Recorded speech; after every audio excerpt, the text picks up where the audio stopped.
one of those hydrological models.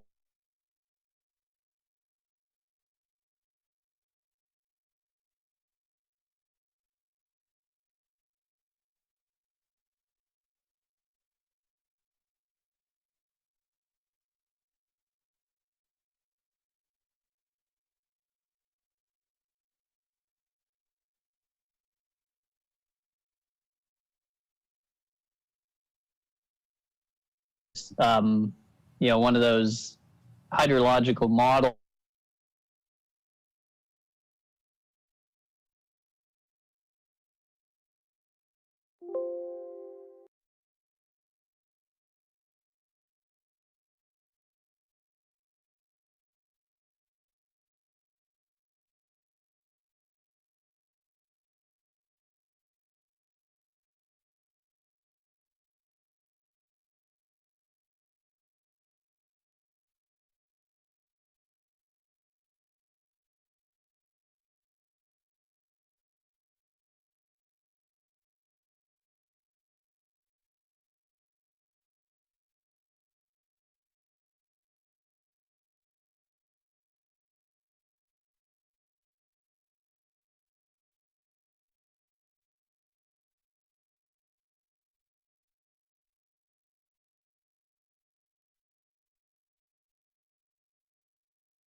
Scott, you're muted and you have no picture, by the way.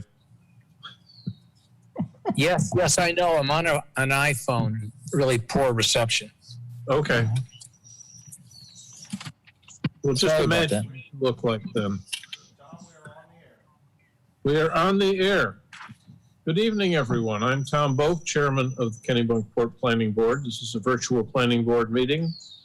We're using Zoom conferencing format. The agenda of is on the town website, can be as the information needed for the public to participate in the conferencing format or on the telephone. If you wish to participate through Zoom, you can join this Zoom webinar ID 949-301-59597. And you can also dial the phone to 929-205-6099. Then you'll be asked for a meeting ID, and it's that same number, 949-301-5597, followed by a pound sign. As always, you can watch us on channel 1301 or stream us on YouTube at Kennebunkport Television. During this meeting, only planning board and the current participant are selected by the board will be on the screen with audio connected. All other participants will be blacked out, audio muted, except when the board solicits public input. If a public hearing is on the agenda for this particular topic, as the first three items tonight are, the applicant and board members will have discussions, after which I will open the public hearing. At that time, anyone who wishes to be heard should raise their hand in Zoom. We recognize those people who wish to talk one at a time. If you happen to be using a telephone to connect, raise your hand is *6 and toggle mute is *9. Meeting has a very long agenda. Item 5, the Ocean Woods Resort, has been moved to a later meeting at the request of the applicant and will not be discussed tonight. Additionally, we will not start a new topic after 9 p.m., so any objects that haven't been discussed will have to be continued to the next meeting on June 16th. So let's start with the attendance. So I'm here. Nina? You're here, I see you. Yeah. Yes, okay. Scott? I'm here. Ed? Here. Larry? Here. George?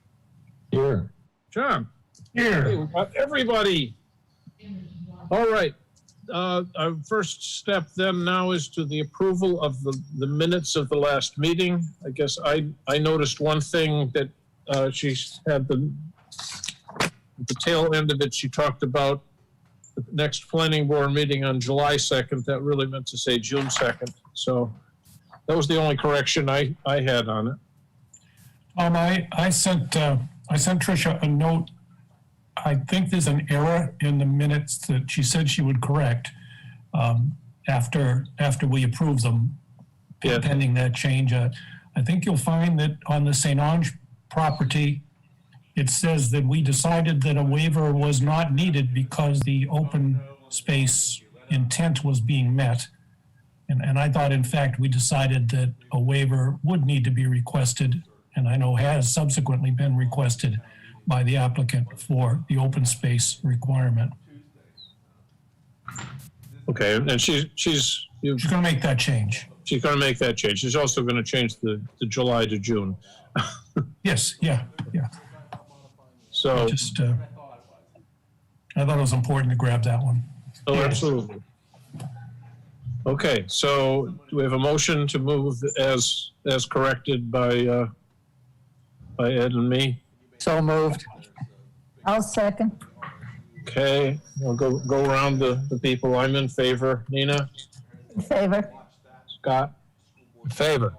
Ed? In favor? Larry? In favor? Okay, so the minutes are approved as corrected. That brings us to the first item on this evening's agenda, item 210302, Henry Family Trust Civil Consultants Authorized Agent, Site Plan Review, Public Hearing Continued. It's approval to ensure for tidal docking structure on Ebbs Cove Lane. So we need to bring in the people from Civil Consultants.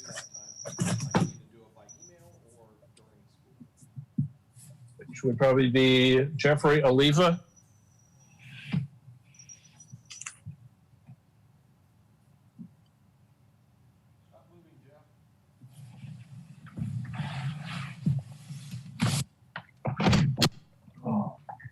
And I think there was one other person. Jeffrey will tell us if they need somebody else. Yes, I believe you'll also be looking for Lisa Vickers. Promoting Lisa. I saw Jeff a minute ago and then he disappeared. Let me look again through the list. It jumps around, which is irritating. Okay, there's Lisa. Aye. There he is. I'm promoting Jeff now.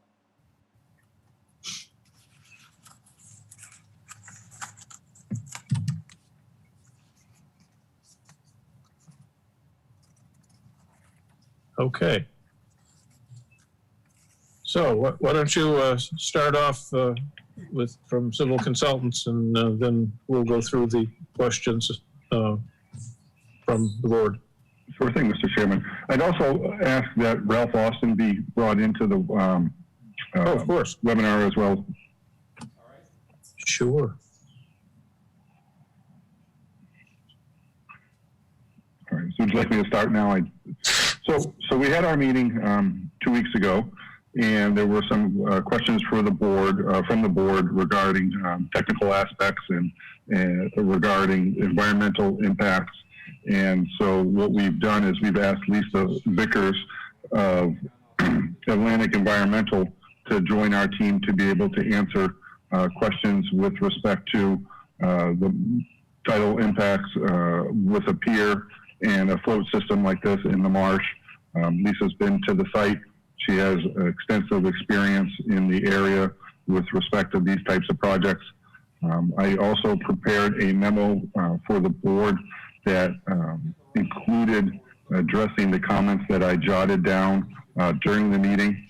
I have submitted a letter from the homeowners with respect to their usage, planned usage of the dock and the float. I have some additional information regarding the handrail connection to the pier and how that is done. The connection for the aluminum seasonal gangplank that goes from the pier to the float. That does not have a roller at the float. Talking with Pickering Marine, they prefer to have the system be pinned with their manufacturer. So there is a swinging pin on the pier, and then there's a fixed point on the float as well. We talked about shading, and then one of the main issues, two main issues, was overall length of the system at low tide and high tide. I provided updated plans that indicate the overall distance for both situations. They are under the maximum allowable requirement by the land use ordinance of 100 feet. And also there was questions about the float resting on the mud, and Lisa can answer questions from the board regarding that. I've updated the detail on the skids after consultation with Pickering Marine, and showing that we know that there is a little bit of an elevation difference along the length of the float. So what we'll do there is during the construction of the float, we measure the distance, the elevation difference, and we just extend the rails that come down so that we make sure we maintain on the short side the 18 inches of clearance as required by the Army Corps. And then we have the float that sits level when the tide goes out for the boat to sit in there. In the information provided by the homeowner, they also include a picture of a boat that they plan on using for the system. And I think that's really about it for changes. Addressing the questions and comments from the planning board. Glad to have our team answer any questions from board members and the public. Okay, thank you. I don't have any new questions, but I guess Larry is the case manager and had the bulk of the questions the last time. So why don't we start with Larry? Thanks, Tom. So, Jeff, I appreciate you following up as you did, and I really appreciate you getting the statement from the owners confirming they recognize the limitations posed by the location of the float, with the tidal variation. I did take a look at your drawing. I got it right here. Let me just pick this up. I can also share my screen if it's appropriate as well.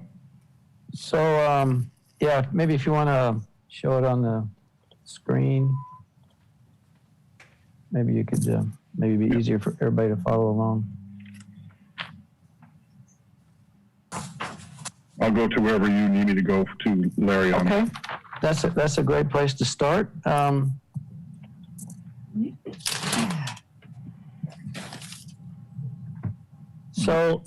thanks for clarifying that both ends of the seasonal ramp are pinned.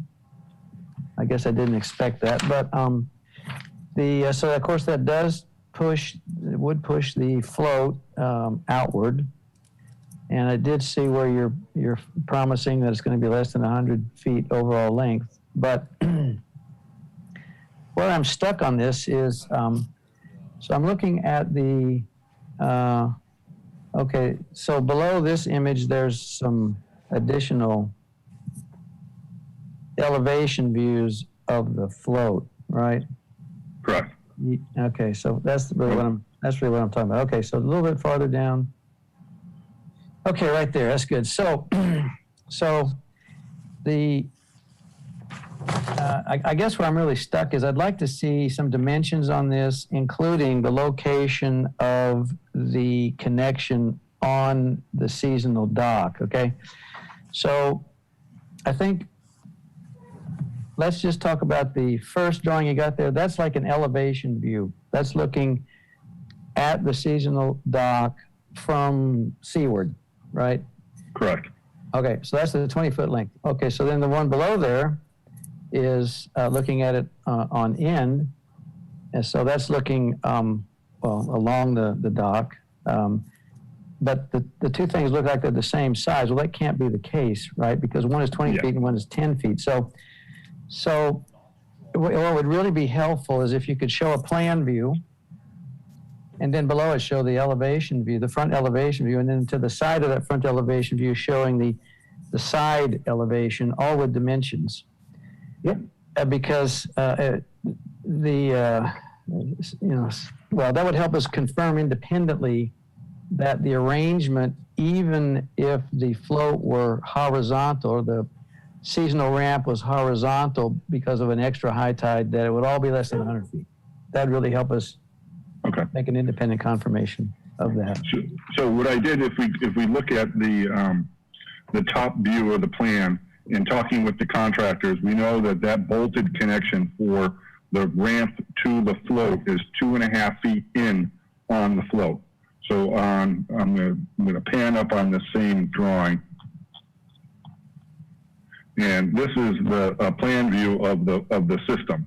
So we know that this is locked in at this 2.5 foot distance on the float in the middle of that 10 by 20. So we have that here. If we go down to the projection where I show the two ramps and the two floats at different elevations, if we look at this float elevation, that this is at the mean high water, which is, as you know, is slightly higher than just the average mean high water. I took it out a little bit further than what a typical high tide would be, to be able to indicate, to show that we are also still under the 100-foot distance for that length. But we do know that pivot point is locked in on that on the float itself at 2.5 feet. I can create that float plan and profile at the two different sections, looking at it from the river and from the side to scale. Those are not to scale along the horizontal plane. They're drawn to scale on, I'll call it the vertical plane, the top to bottom, in the dimensions that way based on the plastic float tubs and the water line and the sizing of the wood that goes up to create the float, and then coming down with that 1.5 foot minimum clearance. That's an accurate dimension on this section. Okay, well, if you could just draw that plan and the two elevations to scale, that'd be very helpful, I think. That will happen. And so then last week we talked about the mud mat. So I mentioned steel because with the proper coating, steel can give decades of in situ performance, and particularly.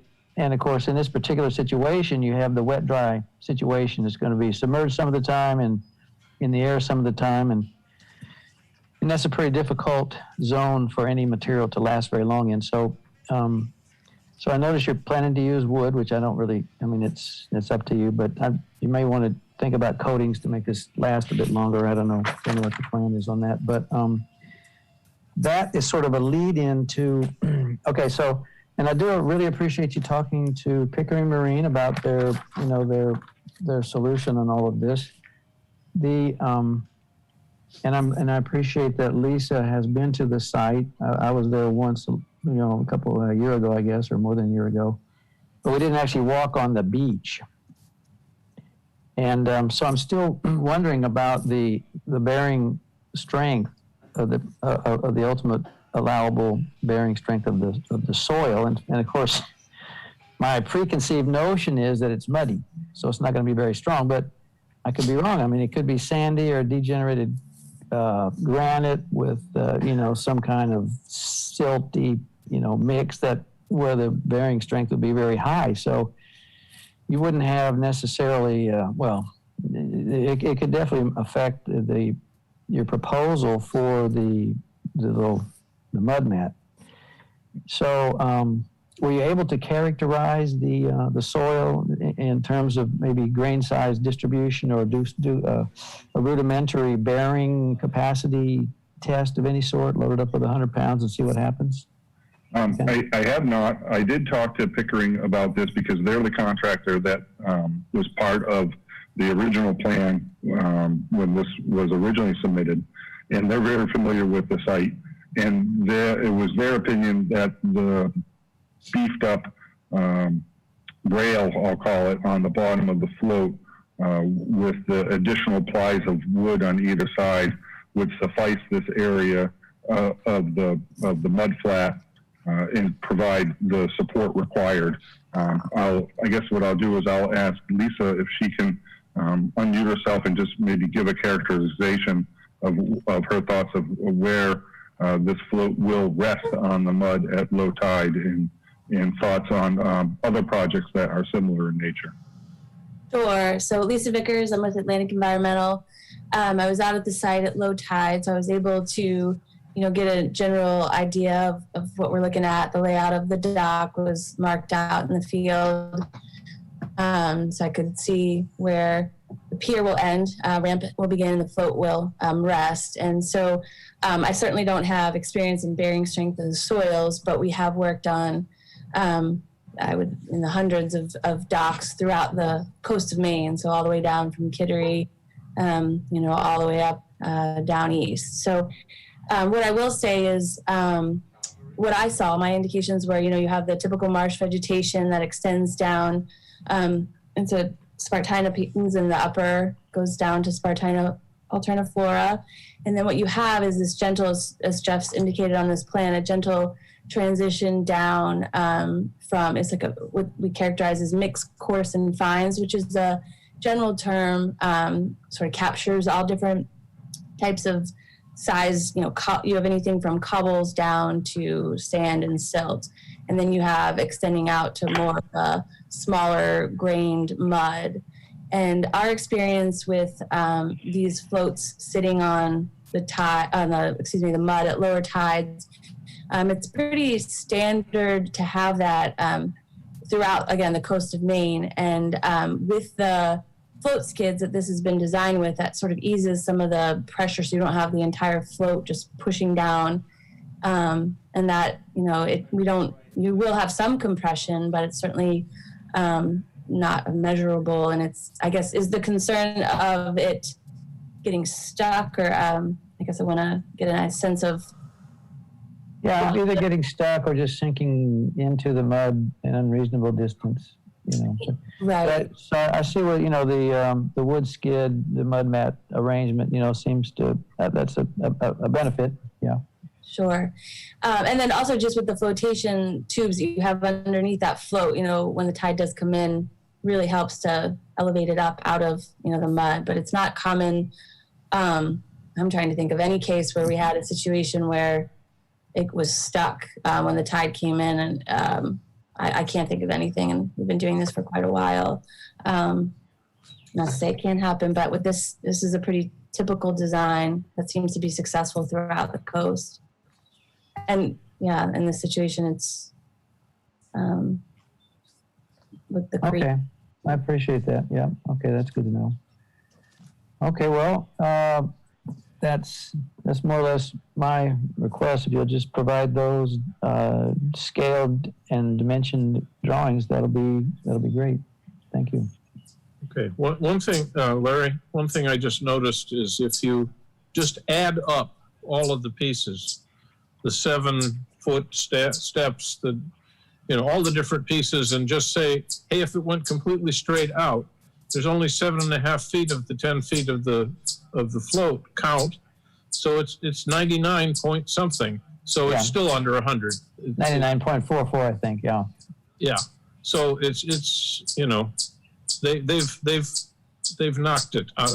The 100 is in good shape. Yeah, all right. I'm glad they did it. I mean, it's nice they did the extra work, but Yes, thank you for doing that, yeah. Anyway, so who else do we have? Who else would like to speak? Nina, do you have anything?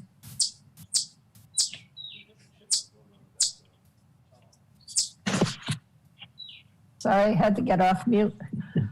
I appreciate them shortening that a bit, but you had to shorten it by going through freshwater marsh, which doesn't help the freshwater marsh at all.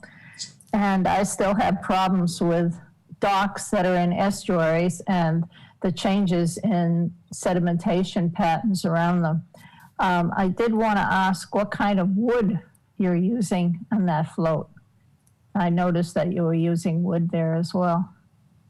Yep, the wood is a treated wood. I can pull up the information that I received from Pickering with respect to the type of treatment. I'm kind of looking for that right now on what they have. It's a CCA product. It's standard for what they use on all of the other similar pieces of wood that are exposed and put into the area. It's a CCA treated wood. Koppers, Koppers is the name of the company that does the treating on the wood. And I just think it's it's a standard treatment that's used on dock materials. So it's copper that they're using, right? Yeah, I think that's part of the CCA pressure treating that is done on the wood. Okay. All right. Well, that's all that I have. Josh, do you have anything? No, Nina answered my questions by asking them. They're great. Okay. All right. Let's see. How about Ed? No, nothing, Tom. Thank you. Okay. George? No, and thank you for clearing up the questions we had. Okay. And John? No, thanks. Okay. Well, in that case, I think I'm going to open up the public hearing. So if, are there folks who would like to speak? If so, raise your hand. I see no hands raised. Really? Right? I mean, we're going to get out before 9 o'clock, maybe? Wow. Okay. Well, I mean, there are other people out there, and just no. Keep No double picture. checking, no hands. Okay. Well, then I'm going to close the public hearing, and now we need to discuss this. I guess I don't have any. They answered my questions, and they did get under the 100 feet that we talked about before. So, I guess I'll go around the board again. So, Nina, do you have anything further? Any other than you obviously don't like them in an estuary? And you're muted again. I'm sorry, I don't like them in an estuary at all. I don't think it's proper to put them in there, despite the fact there are old ones in there. Frankly, I'd vote to take out the old ones, but no, that's it for me. Okay, I think on that subject, we really probably ought to raise the question to the selectmen, because they're the ones that ultimately approve it. We can only go with what's in the land use ordinance. That is correct. And the land use ordinance does have some provisions in there about sedimentation.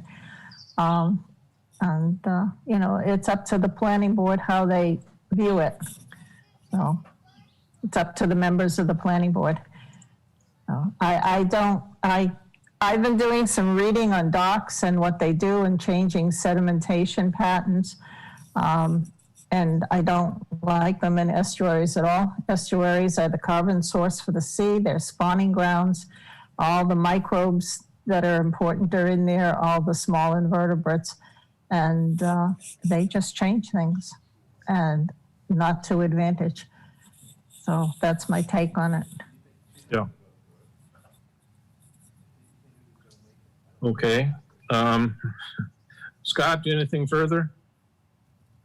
Yeah, I mean, I concur with Nina. It's very difficult because of the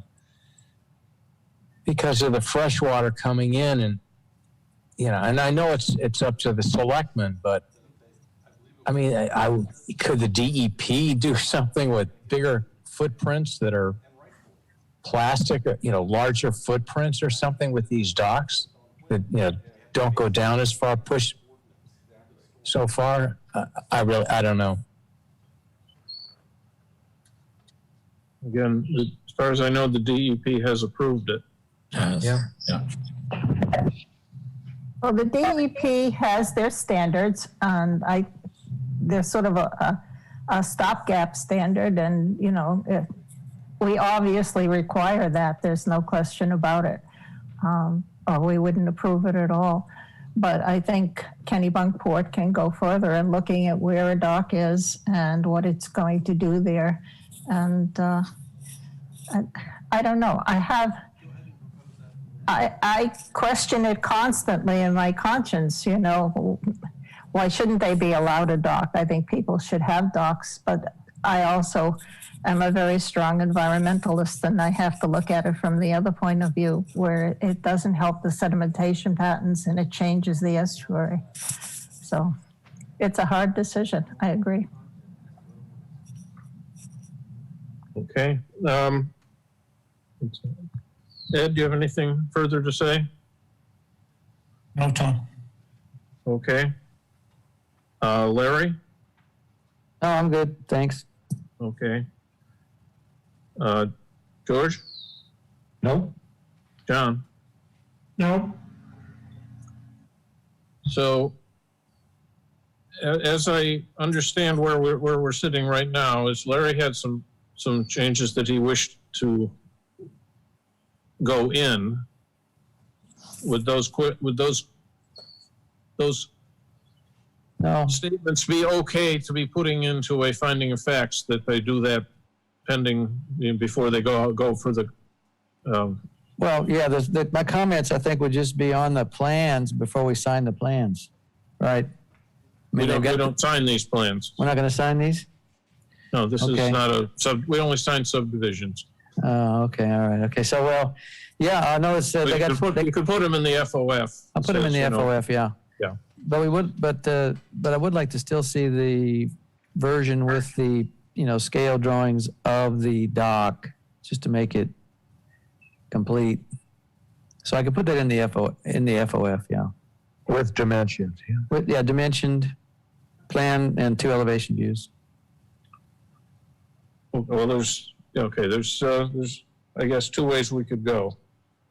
We could approve it, or we could continue to next time and approve it then. But so I guess we have to. My view is that making the plan view and the 2 elevations with dimensions to scale is a detail that they're going to have to do anyway to get a construction permit. So, but the main thing is they got it down to 99.44 feet. So to me, I mean, it's, at this point, what I'm asking for is kind of a detail that's really, it's going to be resolved eventually anyway. So Okay. let's put it in the FOF. Yeah. So are we ready to approve this thing then? I guess that's as much as we don't like approving estuaries. I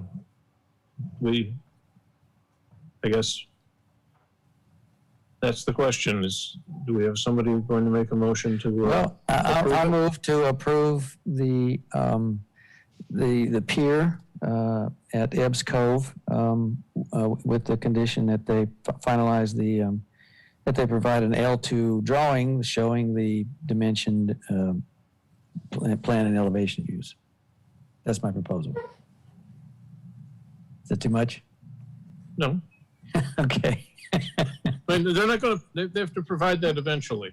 Yes. But you're going to write it in such a way that that they have to provide it before they get Yes, their building permit. yes. Correct. So I Oh, move by the to way, approve. send the courtesy copy over to Larry. Yeah, I'll just go by the office and take a look. Yeah, I mean, you can certainly write that up, such that it's a condition in your findings that prior to the issuance of the building permit, that be provided.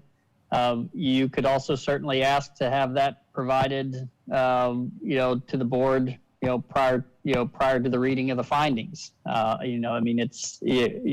It's not that difficult to produce a scale drawing of a 10 by 20 pier, float. So Yeah, we could do that. Yeah, that would work. We could. I think Okay, Either way. that way, 2 weeks from now, we have the finding of facts. Yep. And if they provide us the thing before that, we're in great shape. Yes, that's the Yeah. way to do it. Okay. yeah, no, I Is think that okay, Jeff? Yeah, I'll have it to Werner tomorrow. Okay, super. So I move to approve the application. No. Okay, Move to I approve. need a second. I'll second it. Okay. So,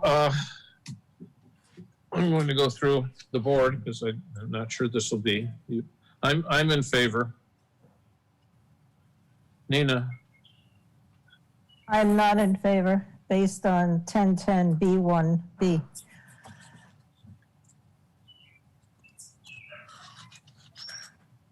okay. Can we look at that for a sec? Yeah, it says will not result in water pollution, erosion, or sedimentation to surface waters.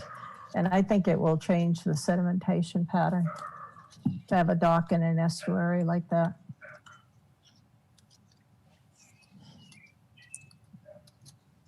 I'm not going to go into the aesthetics.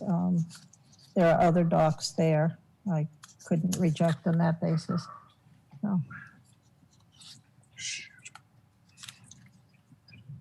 Mr. Chairman, Yes.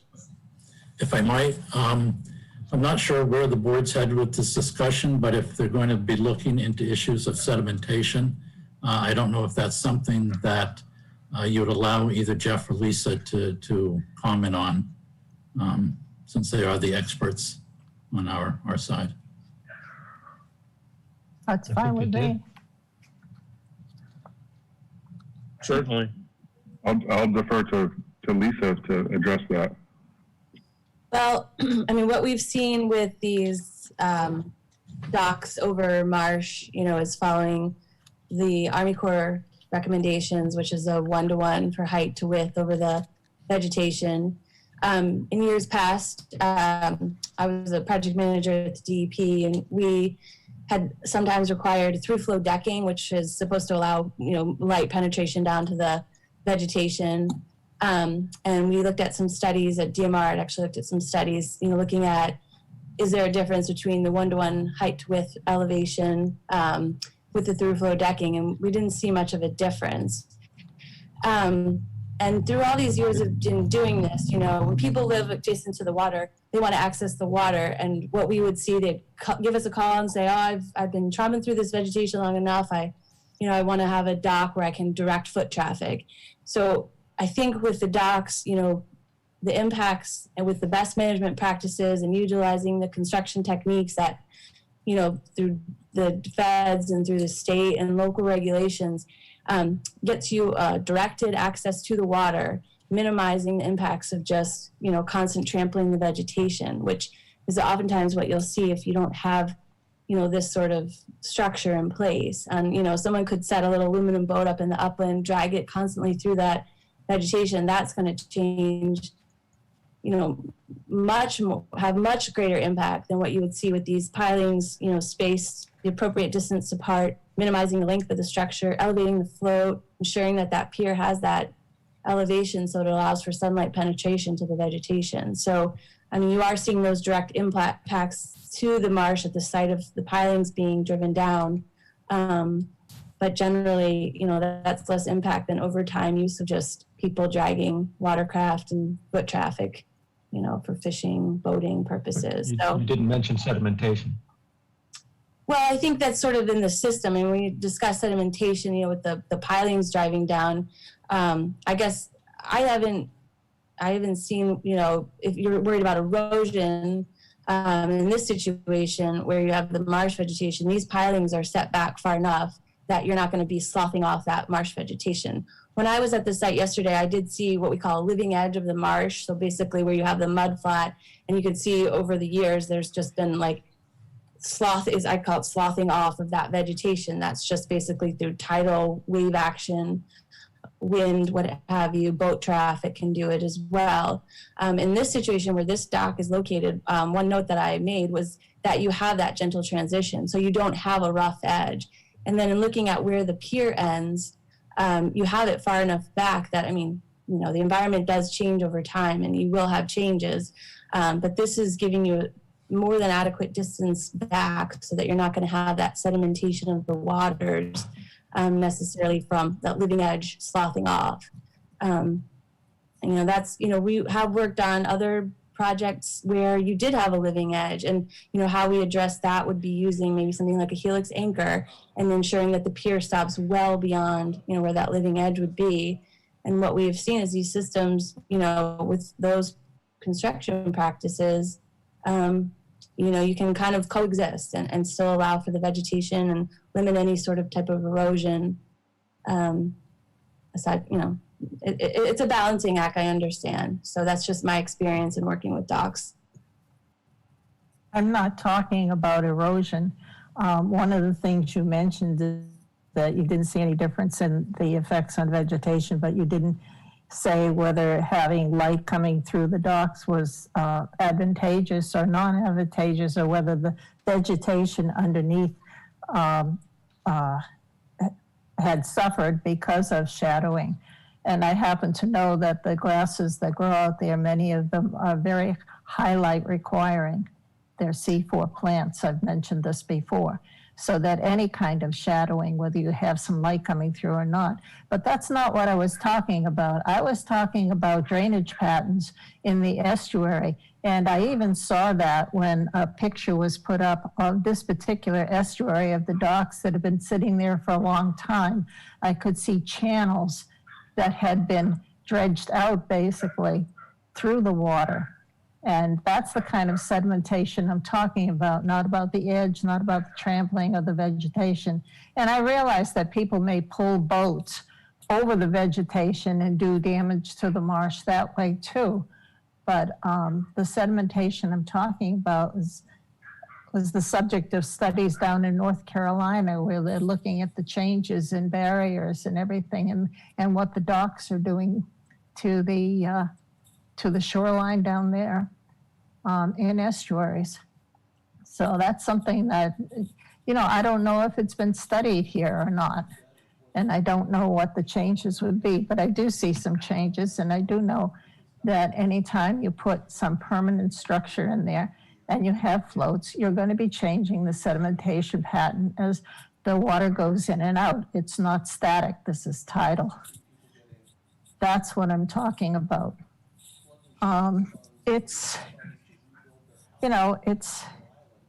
You have to decide whether, people are going to dredge over the marsh or having a dock is more advantageous. That's true.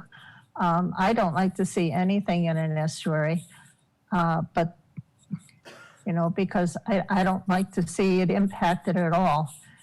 I have a very hard time with this decision, but, in the long run, I've voted no on docks and estuaries before, and I really can't find myself favoring putting in docks and changing estuary tidal patterns, sedimentation patterns around floats, around piers, around posts. That's what, I think needs to be addressed. And in addition to the float, also the boat that's attached to it, that will be sitting on the flat twice a day for long periods of time with the tide coming in around it. maybe it's not as detrimental as having people shove a boat over the vegetation. I don't know. They I'm just currently have uncomfortable with a it. bark path that leads down to it that they've been using for kayaks. And I guess that's the decision the board needs to come to, because we feel that we have met all the requirements of the ordinance. I know there are experts on this board in biology, and I know you're not a rubber stamp for Army Corps and DEP, but they have looked at these specific issues. Those are what their guidelines really do address, is the impact on the water, on the wildlife, on the vegetation, including sedimentation issues. And the Army Corps and the DEP and Inland Fisheries and Wildlife have all said this will not have significant impact on that area, on the wildlife or on the vegetation, and presumably on the estuary. And it is much more damaging to have people hauling a boat across the marsh and into the water, and will create more problems over time than, at least it's our belief, than having the dock. I think you've made a point there, Ralph, but, you know, I would disagree about the wildlife situation because, especially on my desk. But, you know, I think the Army Corps of Engineers is wrong if they're saying it won't have a significant wildlife impact, because the more you use docks in an estuary, the more people traffic there is, the more it's going to affect wildlife. You're not going to have as much. But I'm more concerned with the basic food chain when you get down to the invertebrates and you get down to the microbes and what's happening in the marsh. You know, there are arguments that can be made both ways. And I agree, each board member has to decide how they're going to handle it. Okay. All right, so I have a yes and a no. Scott? This is probably one of the most difficult ones I've done. I mean, Nina's example in North Carolina, they probably have a 4.25 foot tide versus our, 12 almost. And so, I mean, it's dramatically more dramatic. It's more dramatic here, the tide, and therefore potentially more disruptive than a 4 foot tide in North Carolina too. And obviously the board doesn't set rules, set laws, but just enforce them. I really am.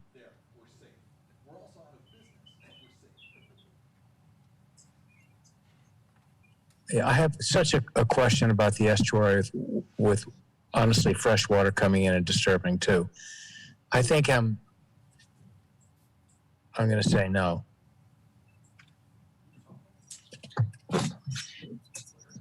Okay. Ed? I think the applicant has met all of the requirements and therefore would say yes. Okay. And Larry? Yes. Okay, so we have it kind of 3-2, which means that, as far as I'm concerned, we've just passed it. We've just approved it, which I'm sorry. I would like maybe to start talking to the selectmen about not approving them in estuaries, because they can make a rule like that. We have to stretch and these guys have obviously spent a lot of time, and thank you for bringing in Lisa. It helps also. I really don't like, by the way, I don't like the boat sitting on the bottom, but,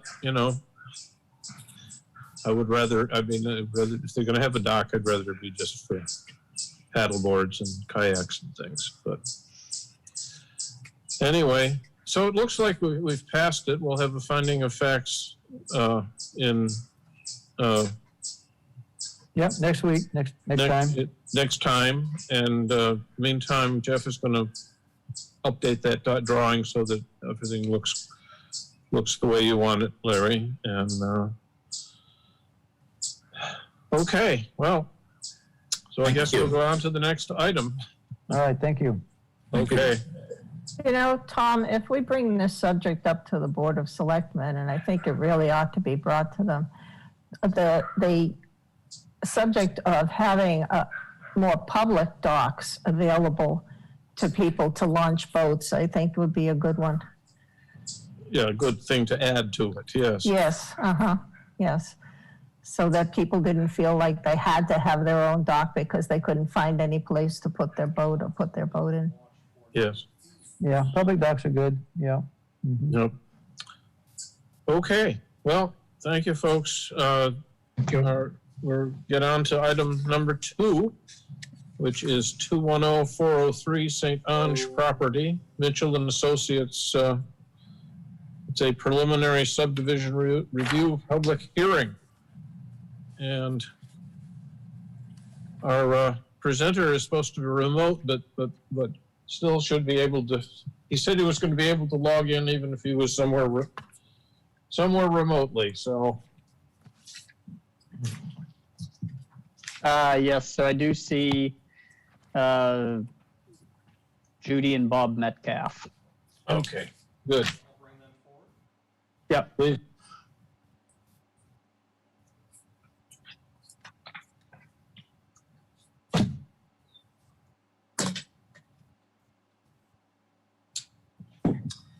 Good evening. Good evening. At least this time, hopefully I don't sound like a chipmunk. So, Oh, well, it's fine. We like Alvin, you know, hey. Anyway, why don't you proceed? anyway, thank you, Mr. Chairman. And again, I'm Bob Metcalf with Mitchell Associates, and Nate St. Ange is probably out there in the audience. I think he was going to call in just to listen. I can go.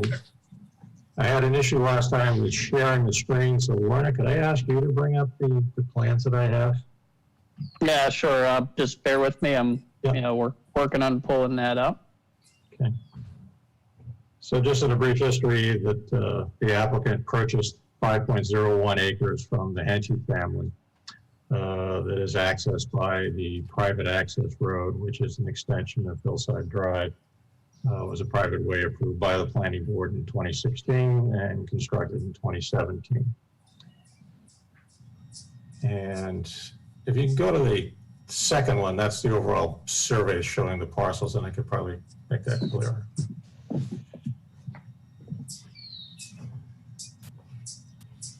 So this is the portion of the property that Nate St. Ange has purchased, which was the 5.01 acres. His intent is to divide that parcel into 2 lots, the 2-acre parcel and a 3.01 acre parcel. Because this lot was acquired in 2020 and the division of the land requires us to come to the planning board for a subdivision approval because the remaining land of the Henchys constitutes essentially the first lot, and his lots are lot 2 and 3. So I can go to the next one, your runner, please.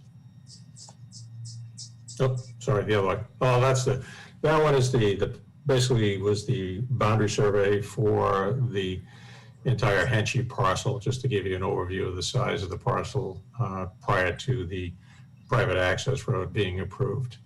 Where Hillside Drive is shown on the plan, it was extended from that portion up onto the site to serve, basically to get over to where what looks like the heel of a boot, that is where the private access way, and that is where the parcel is that Nathan has purchased. So I guess we can go back to the first plan if we could.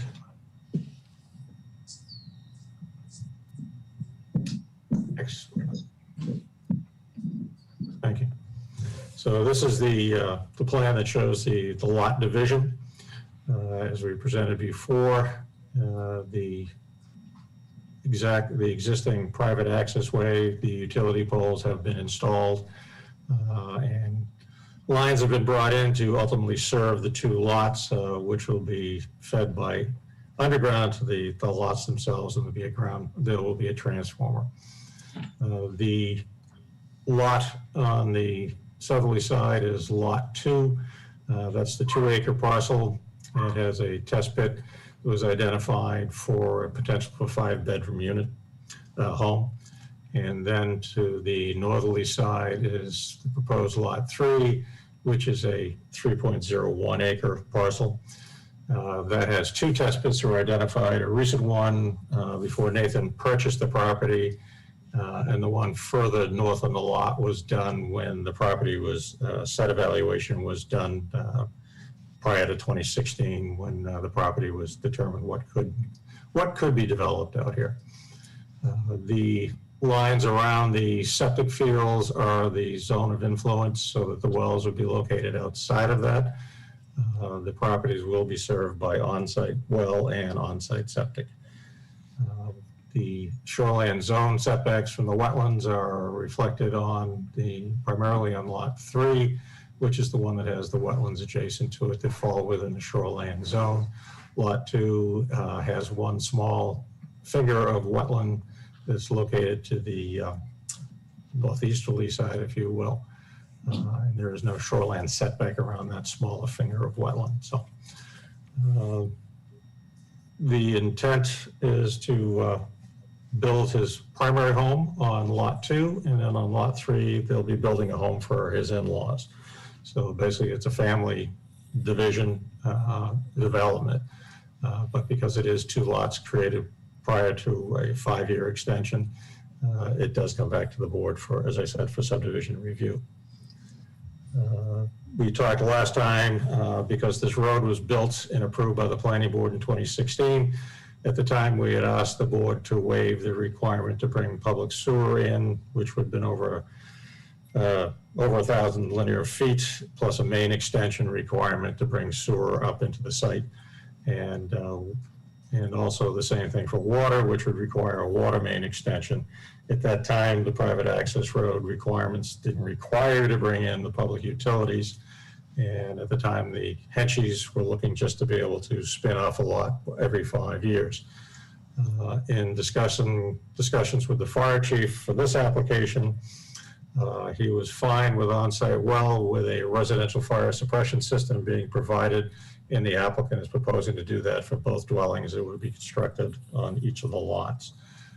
His concern was the fire hydrant and the water pressure. While the fire hydrant's about 1,700 linear feet away, the water pressure in this area isn't that great, so his preference was for the residential fire suppression system, and he had no issues with the road in terms of the design and how it was constructed. And actually, prior to having met with him, he was out in that area and unaware of that road, and actually drove out and checked that out before we had actually even met with him with an application. So he is familiar with the location as well. The last time when we made our original submission, it was the request a waiver for the public sewer and the public water, and those still are 2 waiver requests. At the time we met with the board the last time for our completeness hearing, the issue was raised about the overall length of the road. We did submit a request for a waiver for the length of the road. The current road, as designed and constructed, is 1,150 linear feet, and your maximum length is 1,000. So we're asking for relief and a waiver of the additional 150 feet, which essentially is what goes around the cul-de-sac. And the other one that was in great length of discussion that Ed brought up in terms of your earlier discussion on your minutes was in regards to the open space, which is part of your subdivision requirements. And while Nathan is the applicant on this and purchased the property from the Henchies, the open space has to be looked at as the entire parcel. And if the entire parcel has to be looked at to provide open space, it would take about 80% of the 2 lots that Nathan owns to actually achieve the 4 acres of dedicated open space. So we're asking for a relief from the open space requirement. While that's being said, he has proposed to deed restrict 14,000 square feet of open space, which actually is acts as a buffer to the abutters on lot 2, and 35,000 square feet on lot 3. And that achieves a higher percentage. Well, it's not the 15% for the entire property. It's 16% for lot 2 and about 26% out of lot 3 that's dedicated as deed restricted as an open space area. So those are the waiver requests that we're following through with. And the other question the board had before also was in terms of wells. And we did provide a letter from the well driller who's actually going to be working with the builder for Nathan's home in regards to their experience in drilling wells out in the area in terms of a comfort level for them to be able to get potable water on site. So that's an overview of what is being requested. I'm happy to answer any questions the board may have.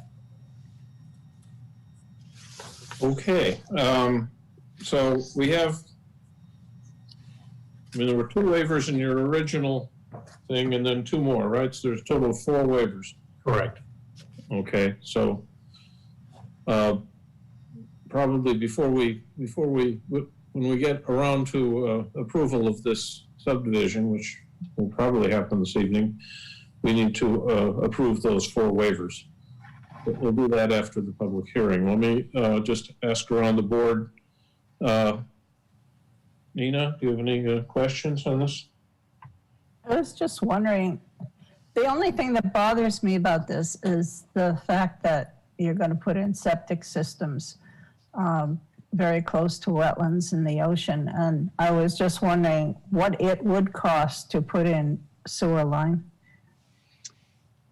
You said it's prohibitive, you've asked for a waiver. I'd like to know actually what that cost would be. I don't have the number with me right now, but you're looking at somewhere between $375 and $4.25 a linear foot to extend sewer. And we're talking over 1,200 linear feet for sewer and equally for water. I'm not so worried about the water. I was worried about the sewer.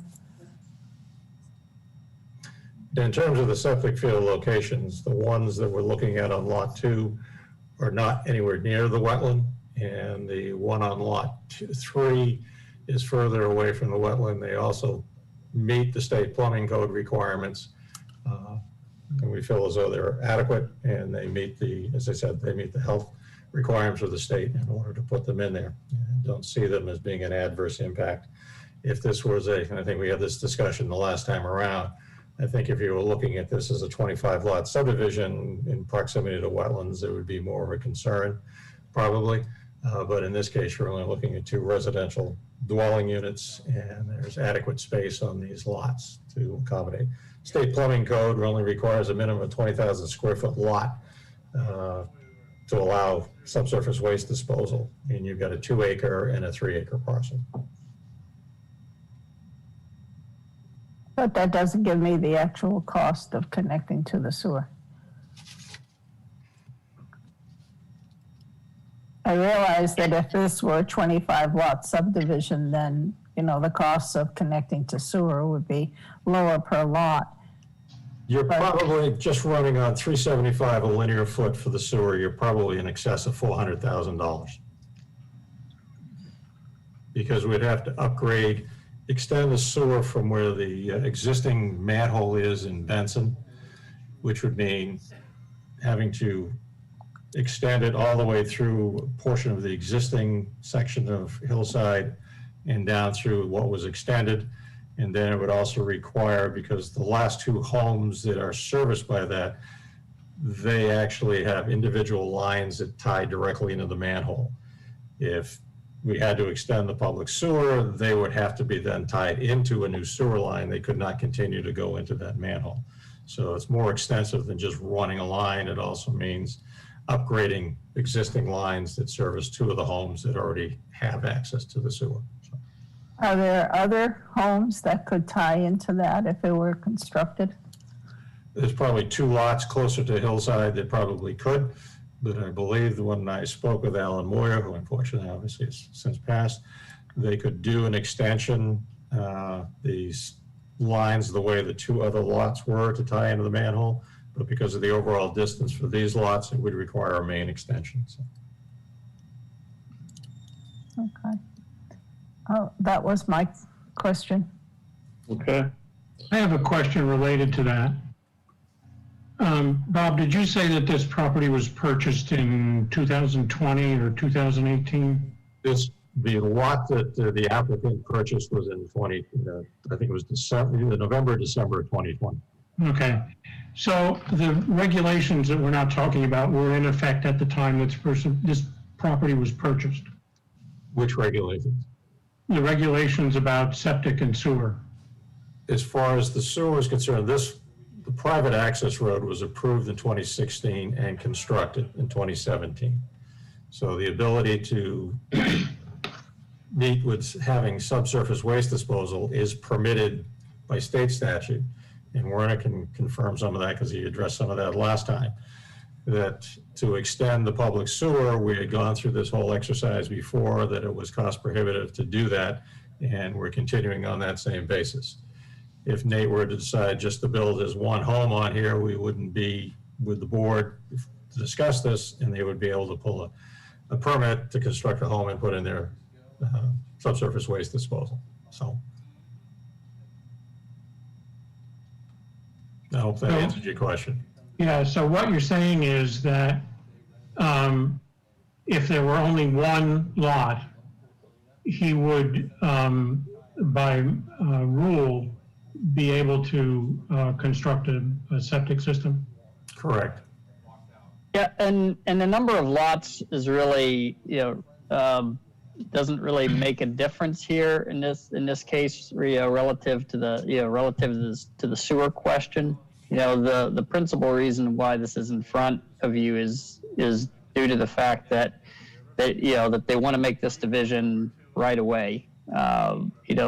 The subdivision statute would have otherwise required them to retain the land for a period of 5 years before being eligible to do a family division. And so that's why it's here in front of you. Had they purchased the property and held it for 5 years and then did the family division, this wouldn't come before you because by definition, then it's not a subdivision. Either way, in either scenario, it's permissible for these parcels to be on septic. That's concerning for me. The one portion of Goose Rocks Beach, which most consistently shows up with high levels of contaminants, is the Little River, principally because of Batson Creek emptying into the Little River with a high level of contaminants, which are brought about by failed septics on principally on New Bedford Road and up toward Winter Haven and so on. So there is ample evidence of failed sewers creating serious contamination problems. And I'm concerned about that. I think to your concern, John, today's technology for subsurface waste disposal systems is well advanced, and I'm sure a lot of the ones that have had failures are well over 20 years or even probably older. And those systems were designed with minimal standards that compared to what today's technology is, that you don't really have. I don't think you have as big a concern on a system that would go on these lots. They're not the ones of 30, 40 years ago. I mean, even 20 years ago, they were more advanced, but I would say down in that area, you could be much older. So. Well, to throw a monkey wrench in here, and Werner knows this and some other people, we just listened to a seminar about rising groundwater, and one of the concerns was rising groundwater affecting the ability of septic systems to work. And there having to be something like, so many feet below. The groundwater table has to be so many feet below the septic system for a septic system not to start spilling its contents, where it shouldn't be spilling them. And, one of the places that I worry about, and they showed, was for groundwater rising, basically, and it was speculation, but doesn't surprise me, was Goose Rocks Beach. So I wonder, with climate change and seawater rising and groundwater rising in that area, you've got wetlands surrounded by ocean, what that septic system's going to be like in 10, 20 years. The other thing is that that woman was talking about sea rise in the neighborhood of 6 to 8 feet. What we've heard from GMRI is that in this neighborhood, the more likely sea rise is about 12 feet. And this site is elevation 35 above, on lot 2, above where the sea level. I don't know that has any bearing on the groundwater being affected by sea This rise. is the ultimate outdoor sleeping mat. It is the most comfortable and lightweight sleeping mat. At least not from what I heard last night. Guaranteed to endure all surface types. 4 times lighter and 3 times smaller. Just 450 grams. I think one of the things to understand from what we heard last evening, is that it's important to understand, the soil conditions that you have out there. To minimize our mattresses' weight as much as possible. Bob, I don't know, do we have the specific test pit data, for those properties? Because that's something that was that in the initial application? That was in the initial application. It Okay. comes with an airbag. Inflate the pad, you just need to squeeze the air from the airbag into the pad. And in a few We minutes, certainly the pad can will be have our fully site inflated. evaluator Save time and follow energy. some Great additional for camping, information for hiking, you and outdoor survival to lovers. support this. Well, Click it would shop just now be button. nice to And know get where you're going to for put your 50% off septic and tank free worldwide and, shipping today how only. far above the present day groundwater level it is.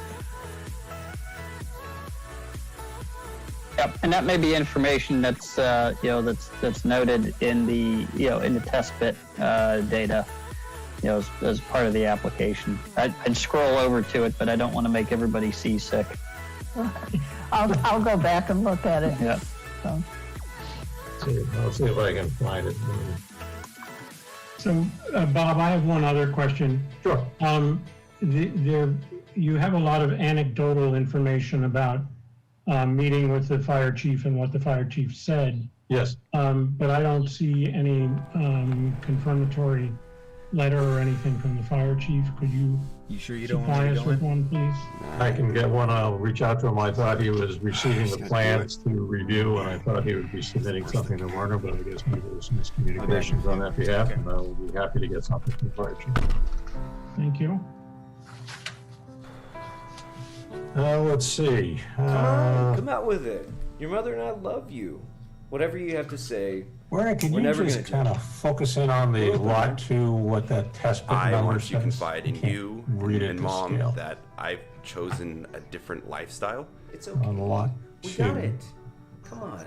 The tight jeans, the $60 haircut, the gym bros.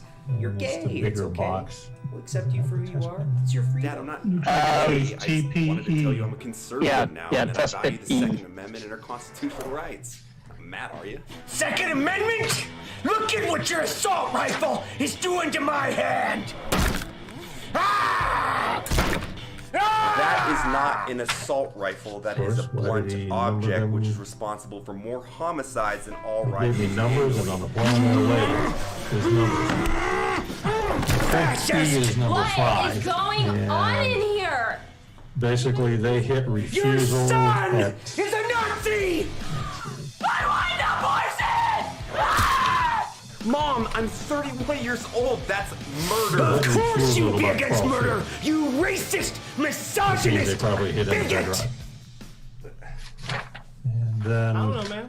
on the Look at what your sales, conservative test pit values are one, doing to Mr. Whiskers! which I think is the one closest to the cul-de-sac on the lot 3. And that one, they hit bedrock at 20 feet. Why did you have to bring violence into this home? What's all the noise? Your brother's political beliefs just killed Mr. Whiskers! Have the other one. I thought I had that in here. What? Oh my God, he turned his brother's off! Are you saying that bedrock is where the groundwater is? They didn't hit water. They didn't hit water, okay. Yeah, I suspect that's probably in inches as Why opposed to couldn't you be feet. more tolerant? Just given the presence of ledge, out in that location.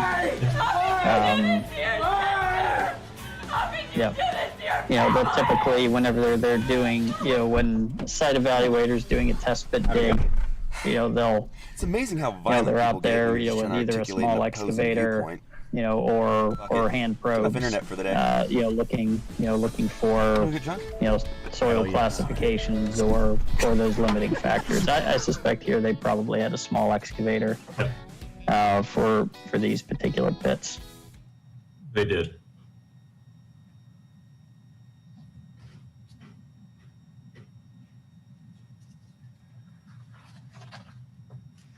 And some of the conditions of the wetlands on that site are more due to perched water table, perched water sometimes with those, because we have the shallow to bedrock and then more pockets.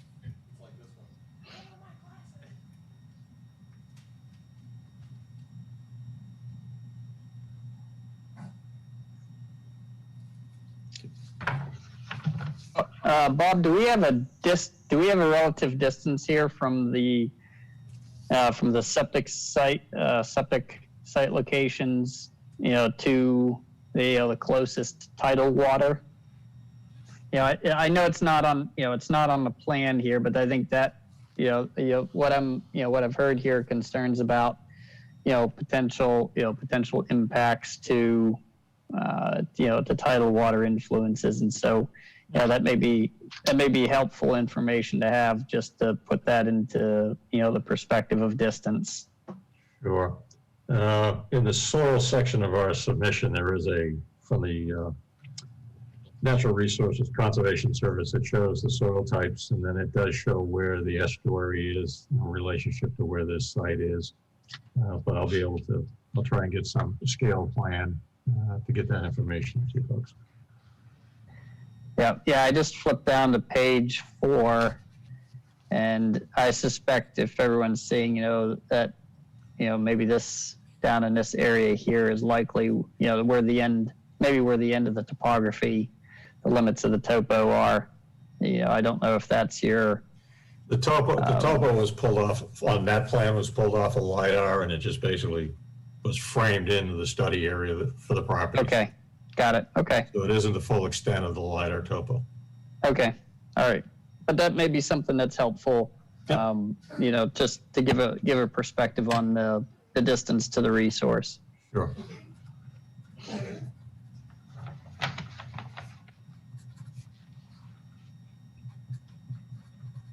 Okay. Let's see. Ed, do you have anything? Yeah, I had a point I wanted to raise. I know last time I was responsible for that diversion on open space, and was happy to hear that we had the discretion to waive what seemed to me a requirement that was designed with the thought that we would be adjudicating a large subdivision, right? One that had roads and a number of lots, and here we were basically dividing one lot into two, and we were applying all the same criteria. So we talked about, and we decided we could back off on the open space requirement for the large lot. I got to thinking about it later. I was driving in the car and realized that we're kind of artificially imposing that requirement on the two lots. Again, that it really wasn't designed to be levied on. We had the thought that it was going to be common land. It was going to be for the benefit of all of the people in the subdivision. It's neither of those two things. You've got a requirement already in Goose Rocks that every lot has to have 20% open space. So they had to meet that anyway. Why are we asking them to deed restrict the open space on those two lots, which is really not common land? Why don't we just waive the requirement, because it was intended for larger subdivisions, and don't apply it here. Okay, so I throw that out to the board.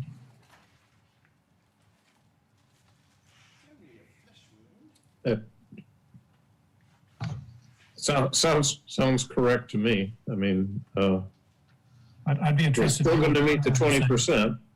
It's already, we're already levied 20% by the land use ordinance. Right. So you're never gonna go below that. Why are we artificially restricting these two lots of all the lots in Goose Rocks? Would this create a problem, Werner, for the future, or? If we Well, there's a situation where You know, you look at each application and you make calls based on the merits of each individual application. And so I think it's important to, have, a robust discussion, about your requirements, and your standards that you have in the subdivision regs, and justify the decisions that you do make, based on, right. Based on your subregs. With that being said, I've had this discussion with applicants primarily, and I've had it with some of you all, that your subdivision regs as they're written don't really have a process or a provision for a minor subdivision. We have minor subdivision amendments, which don't create any additional lots, and so that's a pretty I think a fairly straightforward process. But as everyone's noted, you have this 2-lot division here that for lack of a better term is a technicality to come before the planning board, and yet you have a pretty lengthy process that that you have to deal with. So the question that you're asking, does this create a problem? And I'll cautiously say no, I don't think so. Because and I say that because you're not reviewing the creation of lots here that would fall below the minimum lot size requirements that are required in this area of town. So you have everything that you have here is dimensionally conforming to the provisions in the land use ordinance. Your subdivision regs they levy additional requirements and some higher standards. However, the subdivision regs are the planning board's regulation that you all have the discretion and the authority to levy those standards onto projects as you all deem appropriate. I just was looking at it and saying, I'm not sure what value added I've caused by asking these 2 lots to be deed restricted on these particular areas for open space. It didn't seem to me to be helping the environment or the common good in any way, and if that's wrong. And to be fair, it is, what you have proposed here is something that the applicant has brought forward to, in an attempt to meet, the requirement. So I don't have any problem if they want to do the deed restriction. I just didn't want it to be done because I was demanding it. They're happy with it. Why don't we leave it? Well, my thought on this is if we were having these discussions 5 years from now, all this would be moot, right? That's right. So I'm still a little astounded at how much we have to, that we have to apply the subdivision regulations for this particular situation, but I know those are the rules. But from the perspective of subdividing a single 5-acre lot into 2 semi-equal size lots, I don't know if we want to restrict or require restriction for the public good, if you will. The public being Anybody the else? subdivision.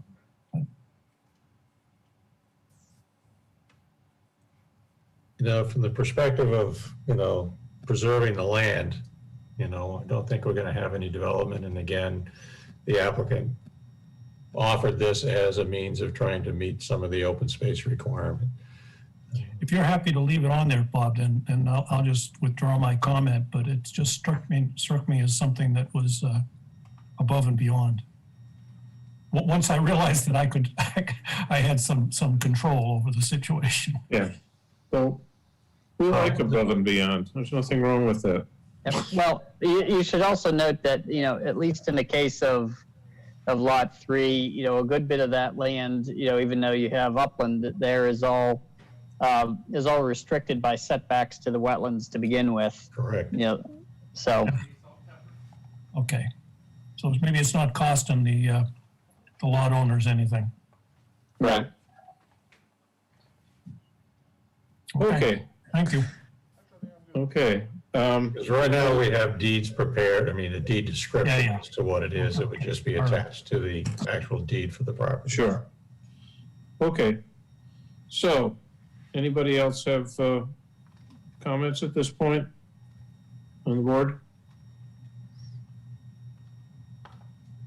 Okay, well, we have to open this for public hearing in that case. I'd like to open the public hearing, find out if we have anybody raising their hand. We do have a couple. First is Mark Delay. Apologies if I mispronounced your name. Okay. If you unmute yourself, we should be able to hear you. Thank you. Can you hear me? We can. Yes, my name is Marc Veillet. I'm a builder to the extension to the Hill Drive side, and I'm coming here to the board because I realize that in many cases, and it's been reiterated a few times today already, the planning board is expected to offer rulings on the immediate application. I use as presented, you know, rather than making any political projection of what may happen and very often in a not so distant future. And in particular, with regards to the development that we have here, this argument was the one that was made during the original public hearing for the application for the extension of Hillside Drive in 2016. So at that meeting, already was raised the possibility that there would be more than one lot, but because the application was only for one lot, then we will say it's okay to build that road. And my view is that it's unfortunate that in this instance, which is just an example, it allowed the creation of a de facto subdivision, which bypass all or many anyway of the typical subdivision requirements and planning. So if we look in a particular way, we can make the argument that the 2017 extension of the drive, of Hillside Drive, has created a 5-lot subdivision on the upper part of that drive. And those 5 lots, if you want to look at it, maybe in the plans, you know, that were showing earlier, it's the 42-9B and 9A, those existing lots that were here before the turn. Then comes my particular lot, my own lot, which is a 42-2-31. And we have, in addition to that, of course, today, the lot, what is labeled as Lot 2 and Lot 3, that come off the 5.01 acres recently purchased by Nate St. Ange. So right there, we have already 5. And actually, from the discussion earlier during the application at the last meeting of this board, it was floated and granted, you know, acknowledging some difficulties with regards to the setback, that 2 additional lots could also be carved out from the 20-odd acres that are left, you know, in the Anchi property. So we're looking at 5, maybe 6, maybe 7 lots altogether. And again, my point is that this particular development is taking place because each time we are only looking, oh, we're just adding this one and we're just adding this one. So that I think would be an opportunity, and this is why I'm bringing this here. I'd like to maybe ask for the members of the board if they believe that this mandate that they have of ruling on just one application at a time is to them an impediment of effectively doing some planning. Because in time, again, and we're talking here of a matter of a few years, it's quite certain that there will be in the order of 4 or 5 houses there. And why not, therefore, impose that there would be a sewer line onto which future developers, future people putting dwellings in that region would be requested to hook in, possibly maybe with having an understanding that at the time that they would hook up, some fee would be assessed, to help both the town for the extension of the main and the initial originator of that thing. And so that's basically what I'm asking is, do you think that this rule that of having to essentially approve or disapprove project based on just what is proposed now, as opposed to looking even a few years down the road, is impeding the work of the planning board?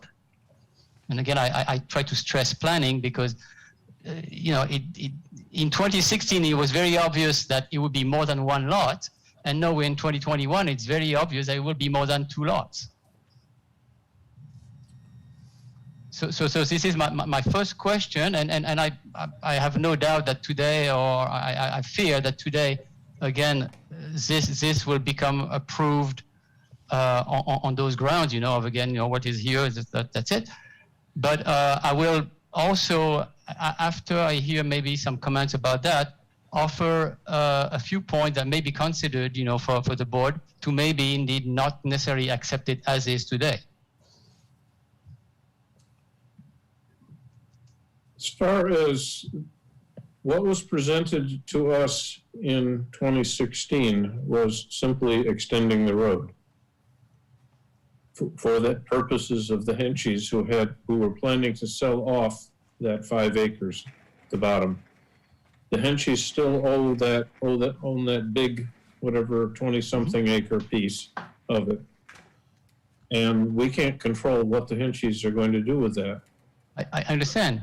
I understand that, but this is my very point. I'd like to know if, as a planning board, you are really impeded in effectively planning, introducing some plan development, because simply everything is brought to you piecemeal.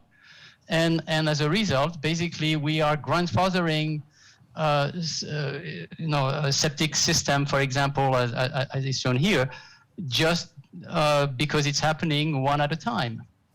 And again, if you were able to seek some from other authorities within the town and maybe outside of the town, that would maybe either modify some rules or maybe allow you to be more planful in the development that is happening.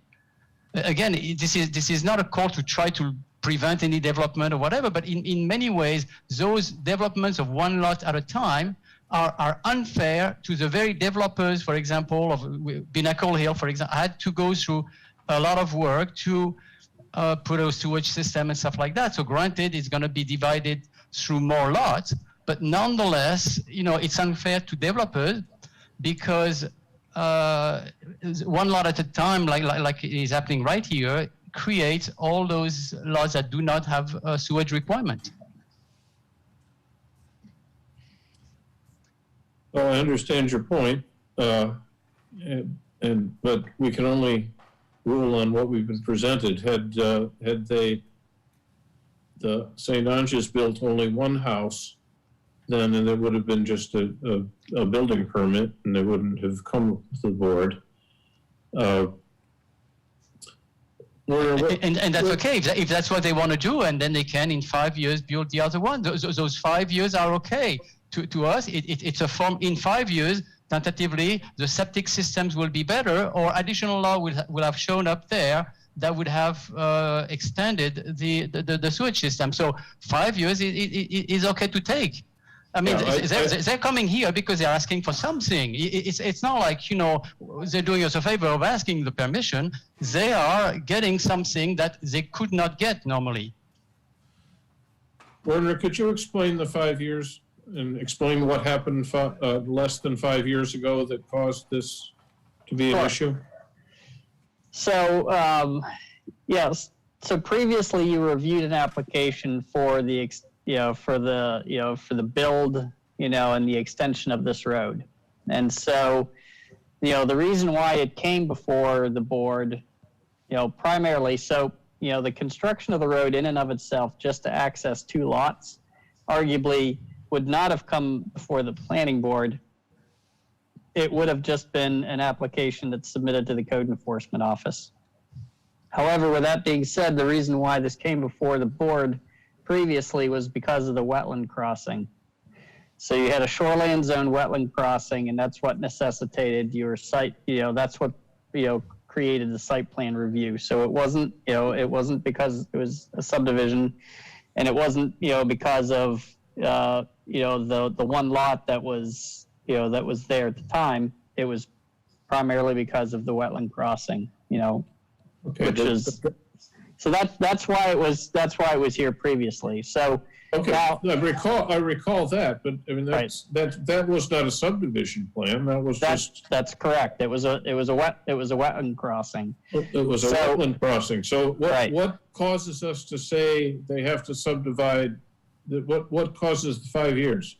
Right. So in state statute, subdivisions are, the division of land, that results in the creation of 3 lots within a 5-year period. Okay, and so what you have in front of you is a proposal where you have 3 lots within a 5-year period. And so there's, because the land that St. Ange purchased was only purchased in 2020, so we're in 2021, so we've only had 1 year since the division. And because they have a desire to create that 3rd lot within a 5-year period, by definition in the statute, it's a subdivision, and it comes before the planning board.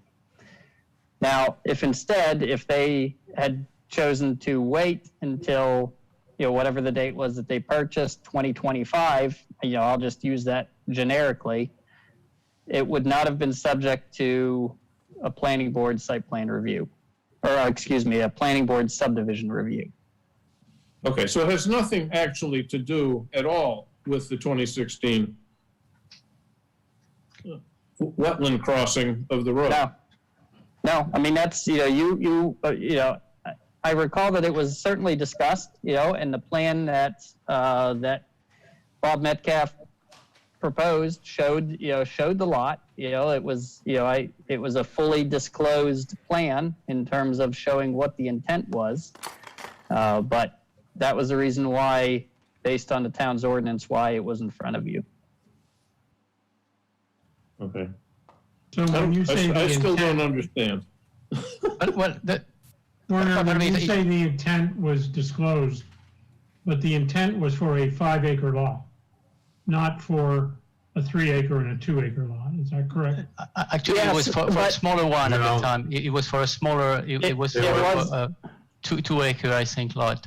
It was a smaller lot, and what I can tell you is that, and I've advised applicants, previously on this. We have in our ordinance, we have requirements for site plan review for the construction of roads. Once you get up over 3, once you get over 3 lots, okay, it comes to the planning board under a site plan review. Now, process-wise, you're looking at that as a site plan, not as a subdivision. And so we've had instances where previous planning boards have looked at, a private road, and past boards have actually asked to not see the lots shown on a plan because they didn't want to get, caught in a catch-22 by default, approving a subdivision. So they didn't want to sign a plan that showed potential lots because there was concern that they were unintentionally signing off on a subdivision plan. So, so based on that, based on that experience, as I've worked with applicants, I caution on showing, here's what it could be, because that wasn't actually, the divisions would occur under a separate section of the statute. I've probably confused, the bejesus out of everyone with this, but, it can be a little bit tricky when planning board may have jurisdiction over some type of development at one period of time, but, the desire of a property owner to subdivide within a 5-year period that would create 3 lots, now all of a sudden throws you into a whole other process that can get a little bit complicated. And I think with this, and I don't want to speak for the Henchies, but I suspect that they put land up for sale, they put a lot for sale, and a buyer came along and said, well, instead of 2 acres, I'd like 5. And so there wasn't anything that prohibited, them from being able to sell 5 acres instead of 2. From a division perspective, it's still the same, it's still the same lot count. But hence, we have a desire to subdivide this lot, creating 3 within a 5-year period. So that's why it's here. It is a private road, so I will note as well. I heard some, thoughts just as far as, additional lots having access to that. So I'll remind folks that just because a road, in particular a private road, just because it runs alongside, another piece of property does not give them rights to use that road unless those rights have been deeded to them. The Henchies built the road, right? Correct.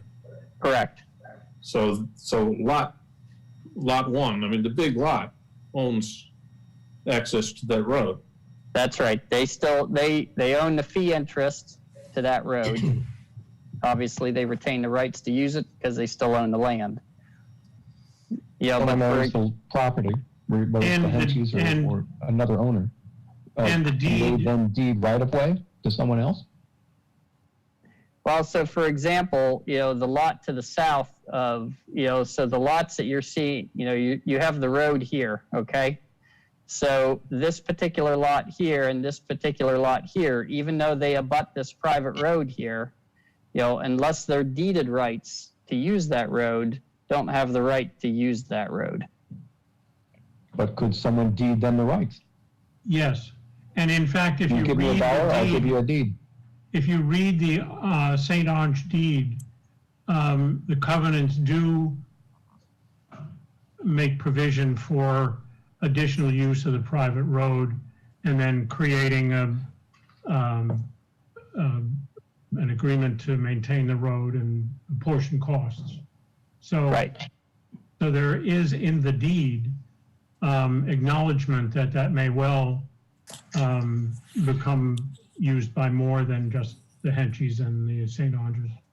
Yep. And so let's play that scenario just a bit. So you have a subdivision plan that's in front of you.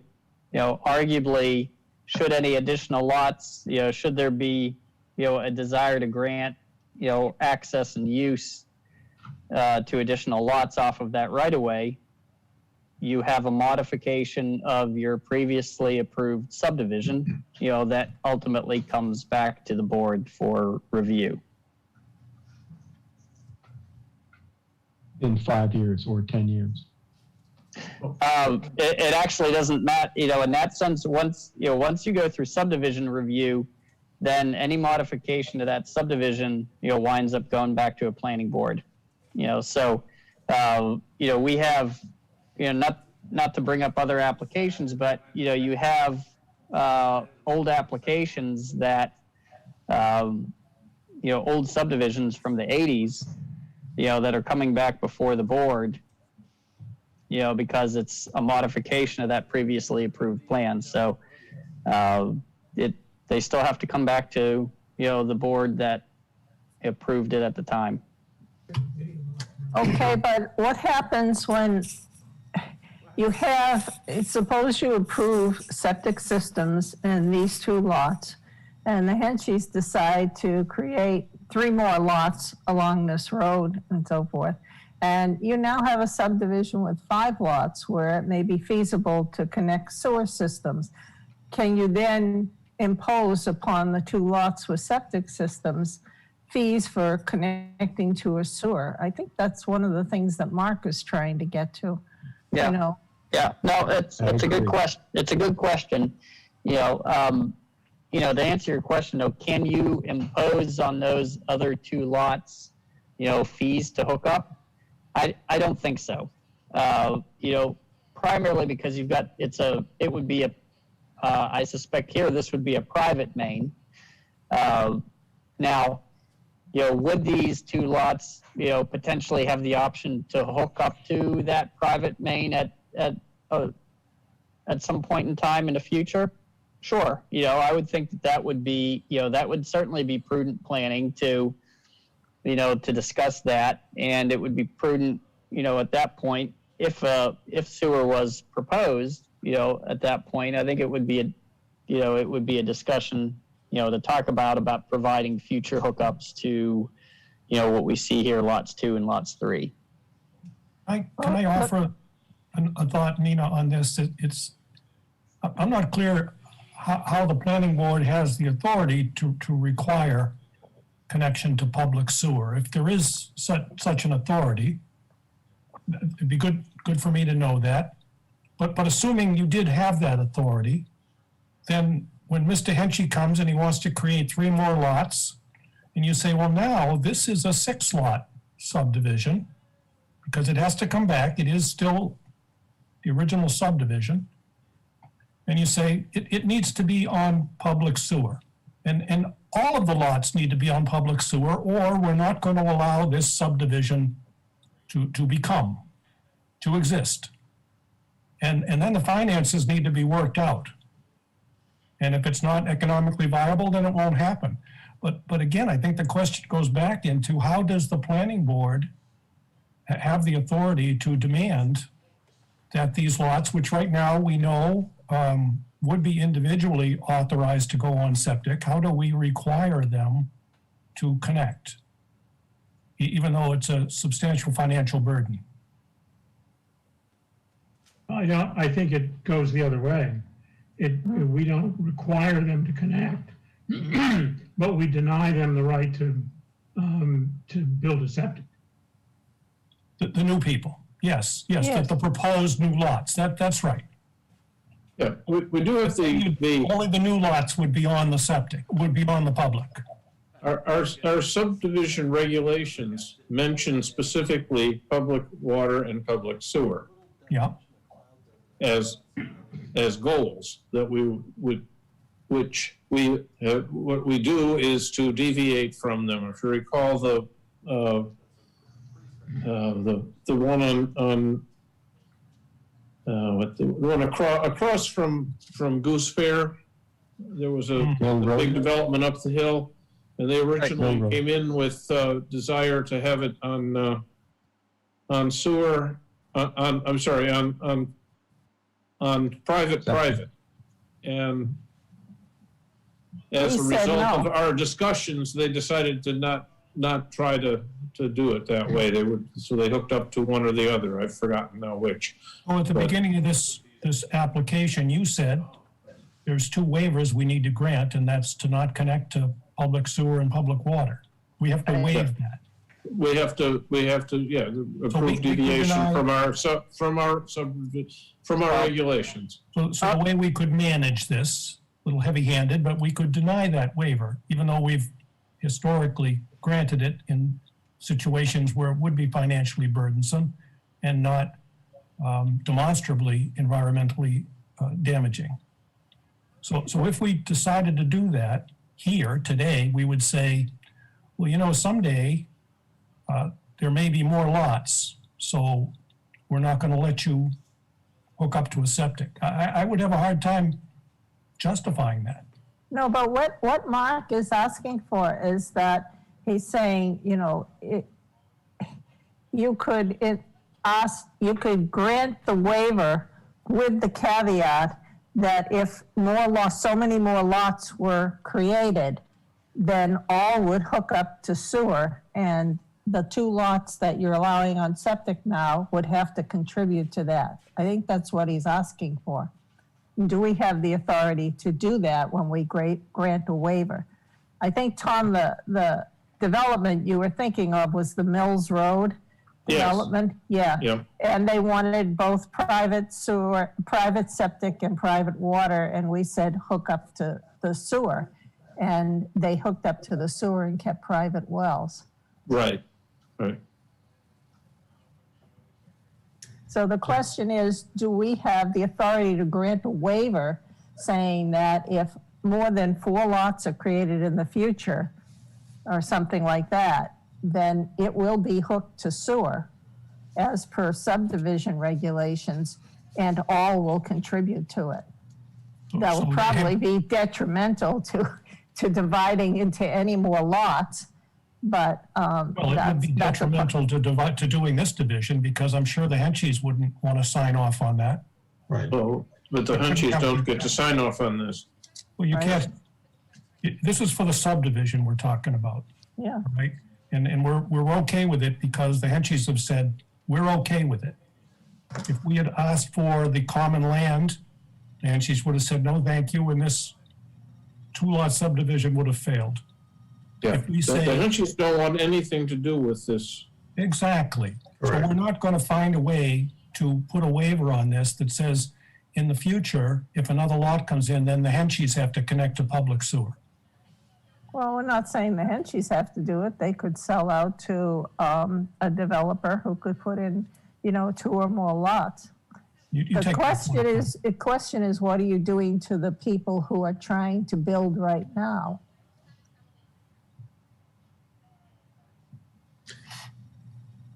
Well, given the nature of what the remaining land is for the Henchies, which is impacted by wetlands, the majority of that is, and with the shoreline setbacks, you're very limited in terms of any future development. There may be possibility for 1 additional lot closer to where their existing home is.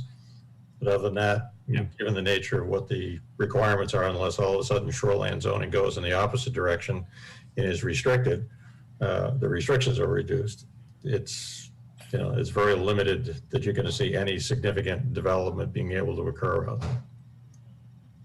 So do you think your lot owner of lots 2 and 3 would be amenable to a waiver that said it's okay to build the septic, but if suddenly the subdivision becomes 4 lots, you're all going to connect to sewer?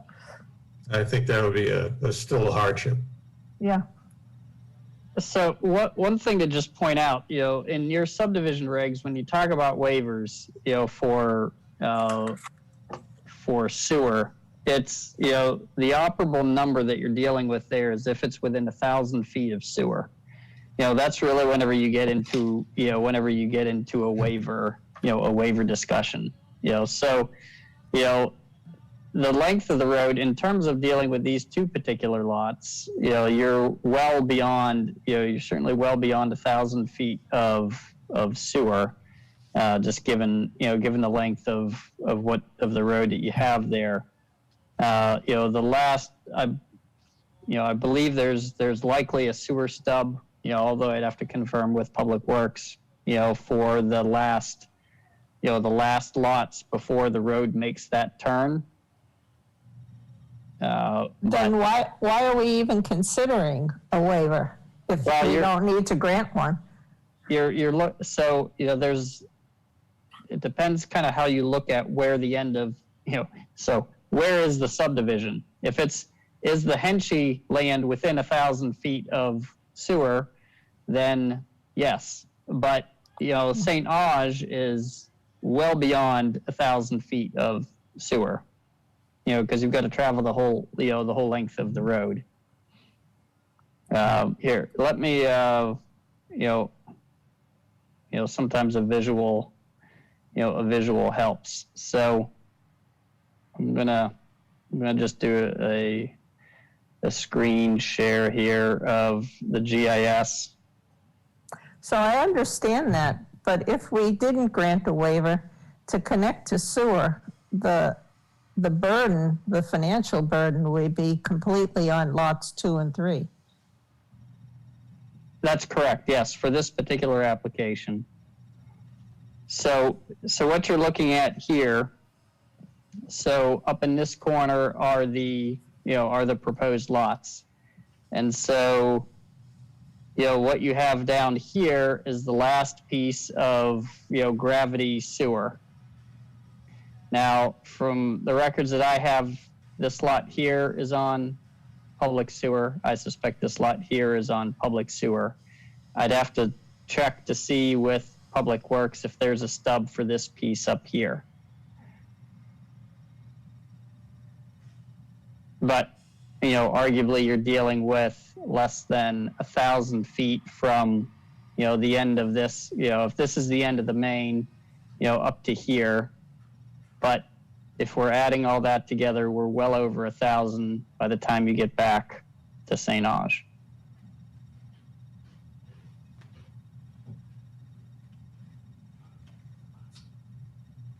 Right, again, we're not building a brand new subdivision with infrastructure and sewer lines running throughout. We're talking about handling the waste for the 2 lots that are in the St. Ange and its logs. So given that they're over 1,000 feet, do we have to grant a waiver? I guess that was Nina's question. Well put, Tom. Well, they aren't, because if you include the whole subdivision, then the Henchy lot is within 1,000 feet of the nearest sewer stub for sure. That's the problem. But, we're only considering the 2. Right. Correct. How do you look at this?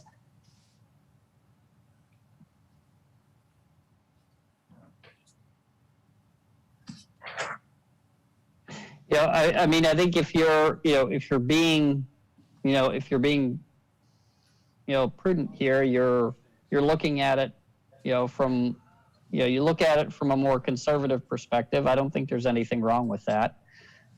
You can consider the waiver, and as part of the consideration, you consider where the development is proposed to occur and take that into consideration.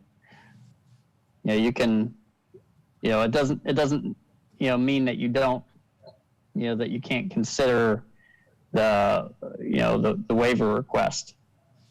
But there is an argument that because the divisions are occurring well over 1,000 feet away, there's an argument that says that you don't have to, that the waiver is not necessary in the first place, because you're, beyond 1,000. But if you count the Henchy lot, then you're within 1,000, and you should consider. Consider. Unfortunately, the way this is set up, we are considering the Henchy lot as a portion of this 3-lot subdivision. Right. So that would argue that we do need a waiver, and that we do need a waiver, and the reason being that because this is an unusual subdivision, and it's really only in this case a subdivision of the Ange property. Right. And it would be a financial burden, but it allows you to hold in reserve the possibility of rejecting such a waiver request from the next lot or the next 2 lots or the next 3 lots, if in fact we have to give the waiver. So I like that, and Nina, it's kind of a backhanded approach for doing what you were hinting at, which says, why not have the ability to look at the next case objectively? I agree. If you grant the waiver based on financial burden and the distance from the nearest sewer stub. And then in the future say that, you know, if the Henchy lot, if anything closer is subdivided and the subdivision becomes bigger, you have more lots, then you can consider requiring the sewer. But the question is, you don't want to really put that financial burden on the lot 2 and lot 3 for the future if Right. that occurs. I don't think, If that occurs, it's just going to be officially a major subdivision change to this, what we consider now this, I don't know what the name of this subdivision is. St. Ange. Would it, Well, so would it it's have the to St. include the St. Ange, Ange properties? so the St. Ange subdivision consists of Henchy plus 2 St. Ange lots, correct? Correct. Okay. Okay, so that would be what we're changing in the future. If the Henshys decide can somehow carve out another couple of lots, that's a change to this subdivision, at which time they won't have the 1,000-foot. you're saying even if that happens 6 years in the future? Doesn't matter when it happens in the future. The Henshey land is now part of this subdivision. And the Henshys understand that. I don't have any idea if the Henshys understand that. Hopefully they're listening. Well, and of course, I've been listening to all of this, and so the reason we're taking so much time on this is because of the subdivision rules, which are being applied because St. Ange wants to split his 5-acre lots into 2 lots. Yes. Build 2 houses, 1 house on each lot. Okay, so is there anything preventing Mr. St. Ange from building 2 houses on his 1 lot and then 5 years from now subdividing that lot so that there's 1 house per lot at that time? Would that be a simplification? Because, you know, I'm sitting here thinking, so Henchy and St. Ange are now joined together forever as a subdivision, and anything else that happens out there is going to be subject to subdivision rules, whereas we wouldn't even be having this discussion if we were just, if it was just a single lot that was under discussion. Big subdivision. One wouldn't even be a subdivision, it'd just be a lot. And It'd be a second lot carved out. with 2 houses on it, and then 5 years from now, they carve out a second, boundary line in that 5 acres to make 1 house on each of the 2 lots at that time. I think that And might violate something. There'd be no need for us to make any ruling at all. Well, exactly. I mean, but is there a rule saying St. Ange couldn't build 2 houses on his 1 lot now, and then 5 years from now, make a, boundary between the 2 houses? Because it's going to be all in the family, right? It's for him and his relatives. That would be a modification of a subdivision. And so that would put you back here. But it would never be a subdivision. Yeah. He just It was built done 2 5 years houses ago. on 1 lot. Yeah, just 2 houses on 1 lot, right? Well, except that the land use ordinance, if you look in the table, on your table of uses there, it specifies 1 house per lot. Wow. So. Okay. Mr. Chairman, I noticed there's still someone, we're in the public hearing, there's still someone with their hand up. I didn't know if they maybe had clarification. Who knows? Okay. Well, yeah, we're still in the public hearing, and I think Mark has dropped off, as far as I can tell, and we've obviously discussed his point rather thoroughly. So could the other person in the public hearing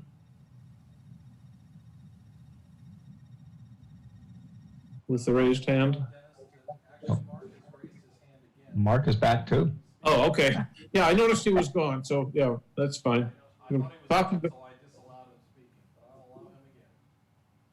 Okay. I'm unmuting myself. Yes. So yes, I was silent in respect for the board, and I do apologize to open this kind of worm, but again, my point was trying to find ways for the board to be more planful for what effectively, whether we want to call it this or not, this is a subdivision taking place behind, and we can indeed skirt a little bit those things, and that would be maybe one thing that the Saint-Ange family would consider is at first only build a house. It's going to be a big house anyway, so and then in 2025 build a second house, and that would be okay. But and that would also avoid the future pickle that the Anchi family could find itself in by now being tied for the duration essentially to divisions kind of ruling and the like. But at the same time, I think it would be kind of nice to try to find ways for those lots to eventually be on septic, you know, and Yeah. And so I will, in respect to other people that we want to talk, I just want to make another point. We always say that this is prohibitively expensive and stuff like that for putting those lots, and the 1,000 feet is a lot. And it is true to a point. For example, if, you know, way in the back, somebody wants to have his homestead, you know, and is really isolated, you know, he should, that person should have a septic thing. Here we are building $1 million homes at Goose Rocks, okay? So therefore, I don't think that if you view it as a proportion of the value of those two homes alone and expecting more to come, the cost of a few $100,000 for the line, which by the way can also be offset by the cost of not having to drill a well, not having to maintain a septic system, system, etc. We're not necessarily talking duress to those owners.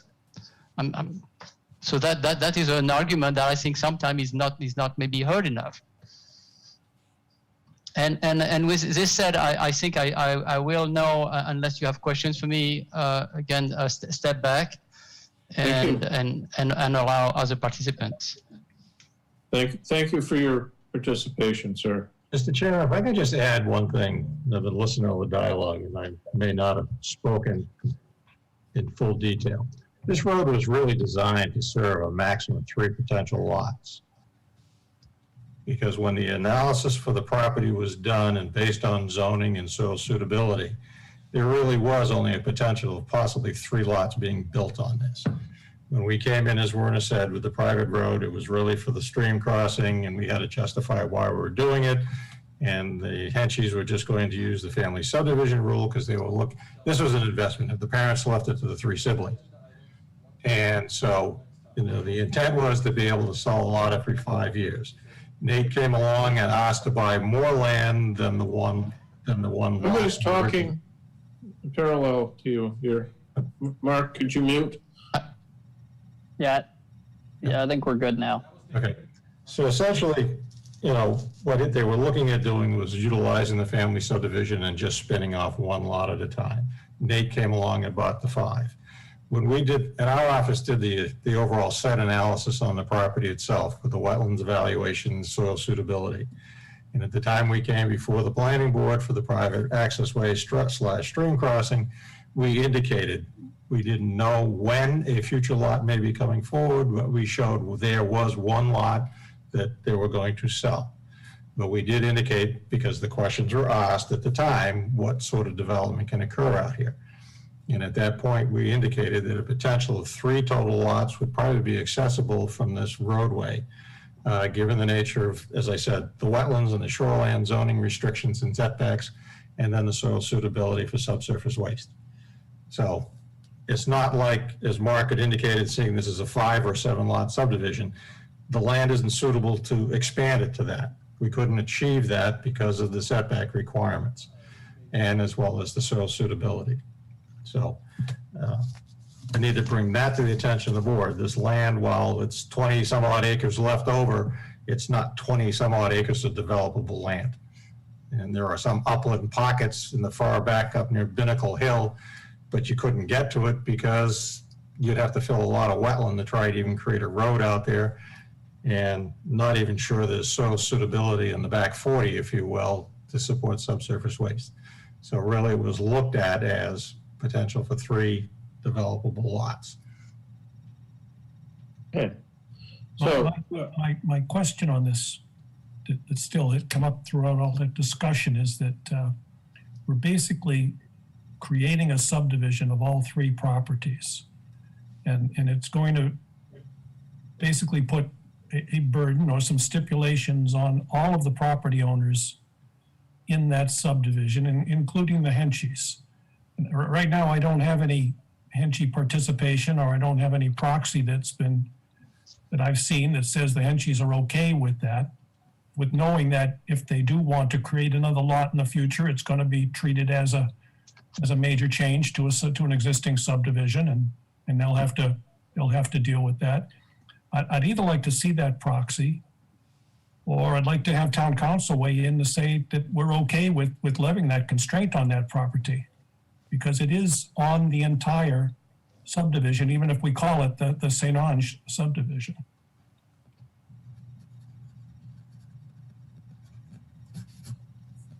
But wouldn't the Henchies have known selling a 5-acre piece like that?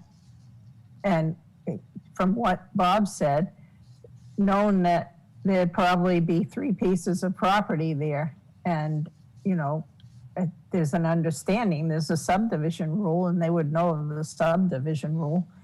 And there was a possibility that sewer would have to go in there.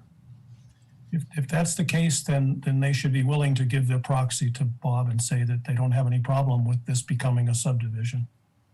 If they gave an approval to allow Nate to pursue with the subdivision to create his 2 lots.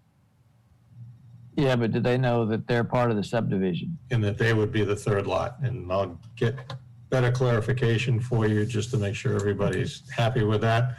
But I did speak with Teresa regarding the open space requirement, and they did not want to participate in having to set aside any open space as part of this. So, and I think what you're telling us about the nature of the property, and it likely will not be further subdivided, I think may make this all moot.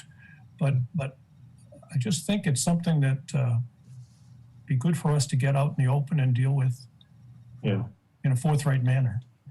Okay, do we have another person that wishes to speak?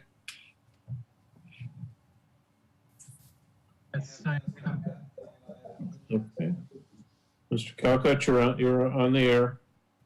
Hi, I'm Dennis Calcutt. I'm in a butter to the southeast of the property. I would assume when Bob did the plan, he was pulling records that were not up to date. They probably weren't with the town yet, but my wife and I now own, that was my parents' property in the bottom right corner. So it says Jack and Mary Ann Calcutt. So the questions that I have are, one, I just wanted to first understand, you had said that there are 4 waivers that were potentially being granted. 1 was the septic, 2 was the water, 3 was the open space. What was the 4th? 1,000-foot road. It's just over. Oh, so there's a rule that you can't have a road that's longer than 1,000 feet? Without a waiver from us, yeah. Okay. So with respect to the septic, I live in New Hampshire and am on septic here. I understand it. I think the concern that I have is probably the concern that many others have, and why they shifted all the houses in the development of the Kings Lane development to sewer, because they were all leaching. And what doesn't happen is the cost. Right now we're saying that, okay, yeah, it makes sense. And I agree, the technology is far better, and they can put a septic in, and it would be really so much better than what those other ones are. But the problem is 20 years down the line, when they fail, are people apt to change them out? And does the town hold people to do that? So right now, as John Harcourt mentioned, off of Batson Creek, you have all those houses where it's leaching, but no one's enforcing that. No one's going after that. So those are the types of concerns that come up. Do I believe that the technology is in a far better shape? Yes. But I appreciate the dialogue that you're all having with respect to the road and how you would address that. The other concern that I would raise that I have not heard has been raised, but I had heard that there's some issues related to it with respect to code enforcement, is the drainage coming off the hill onto the properties south of those properties. So when the road was built, they put in culverts to address some of that. I do not know. I'm just going off of our immediate neighbor, who also Bob, they're not listed properly either. It's listed as Kate Riley. It should be listed as Kyle and Jamie Cahill. But that property, they have significant drainage issues coming right through their property. It's almost like a river that is coming through the property after storms. Not all the time, but he has video of this, and I'm not sure if people are aware of it. So I would want to make sure that that is being spoken about and addressed prior to something being approved as well, because after you get past this, nothing gets approved, then you end up with a problem. Are you aware of the drainage issues? So I'm aware of drainage coming through the culvert that was previously approved in the 2016 decision that the planning board approved. I've myself, numerous staff, including DEP, have visited the site, have looked at what was done there. And so what you have is that, and I've also spoke, Bob is familiar with this, with this question as well, where we looked at where, the culvert sizes were modified. And correct me if I'm wrong on that, Bob, but that was primarily due to the presence of ledge. And so, based on the presence of ledge, they made a modification in the sizing of the culverts, that were there. So typically the issue isn't normally somebody puts in a culvert that's a little bit bigger. Usually it's the problem winds up being the other way around, in that you wind up with a culvert that is too small. In this particular case, due to the presence of ledge, they actually increased the culvert sizes that were there. We have looked at it. There was concern that this situation, because of how it was done, that it was purposefully done, to drain the wetland. Based on our observations there, that is not the case. In terms of looking at the topography, it doesn't change the fact that whenever you put a culvert in, that what may have previously been sheet flow that comes down the hill, now has become directed into a culvert. However, based on looking at the topography and where the ledge outcrops were, we didn't feel that was the case. However, I think it's important to take into account the testimony of property owners, but based on what we've seen out there, and based on review from DEP staff, we did not find that there was anything that was done there that wasn't consistent with what had been previously approved. I'm not suggesting that it was inconsistent with, or I would never suggest that, in this day and age, that someone would be looking to try to drain a wetlands. I mean, I just don't think that happens. And I don't think that anyone, doing the work would do that. I think it's an unintended consequence right now. And this, it's not impacting my property at the moment. I don't think it would, because we're, significantly enough distance away. But I do know that on the abutting property, he's got video of it, that, given the circumstances, he is concerned about that. And I know he has reached out to the town about it, but I would think that given the planning that is happening, we should be looking at addressing some of those concerns, as well as like you're doing with the septic, and that sewage piece. Yep. And based on what we did see, we did reach out. We did reach out to the Henchies. I spoke with Teresa about the concerns that were there. We did ask them to consider putting in some riprap along the entrance to the culvert there. I think it's certainly what it did is it slowed the flow down. Again, the intent obviously not to block it, but where the concern was, we got concerns and questions over velocity of water that was coming down through. We think that basically the equivalent of an upland plunge pool is constructed on the other side of the culvert, and I believe has helped to slow any possible velocity issues. All that was done in areas that had been approved for wetland impact, and so those that work was done in an area that did not impact any additional wetland area. Would a stormwater plan be a part of a final application? Stormwater management.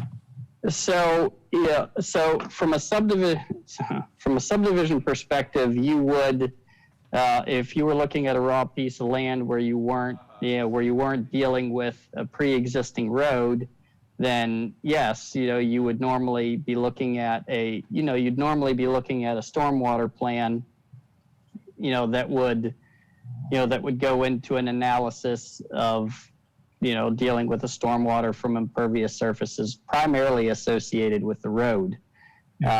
In this particular case, the issue that we've been discussing, isn't related to stormwater that's coming off of the road. What it is it's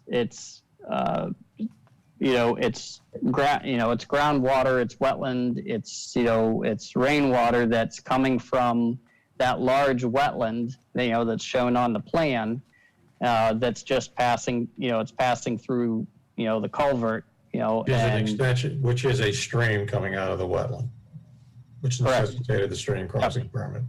Right. Hence you had a stream crossing that was looked at. But regardless of this not involving a road or a new road, would still be wanting to answer the question, does this new development impact stormwater runoff? And how is it, if there is any increase in the stormwater runoff because of this new development, how is it going to be handled? I don't know that we could, is it going to affect this condition that that Mr. Calcutt has spoken of, or is this, illustrating the nature of this wetland and the fact that there could be a problem? Well, I think it's, and I'll pull the plan back up.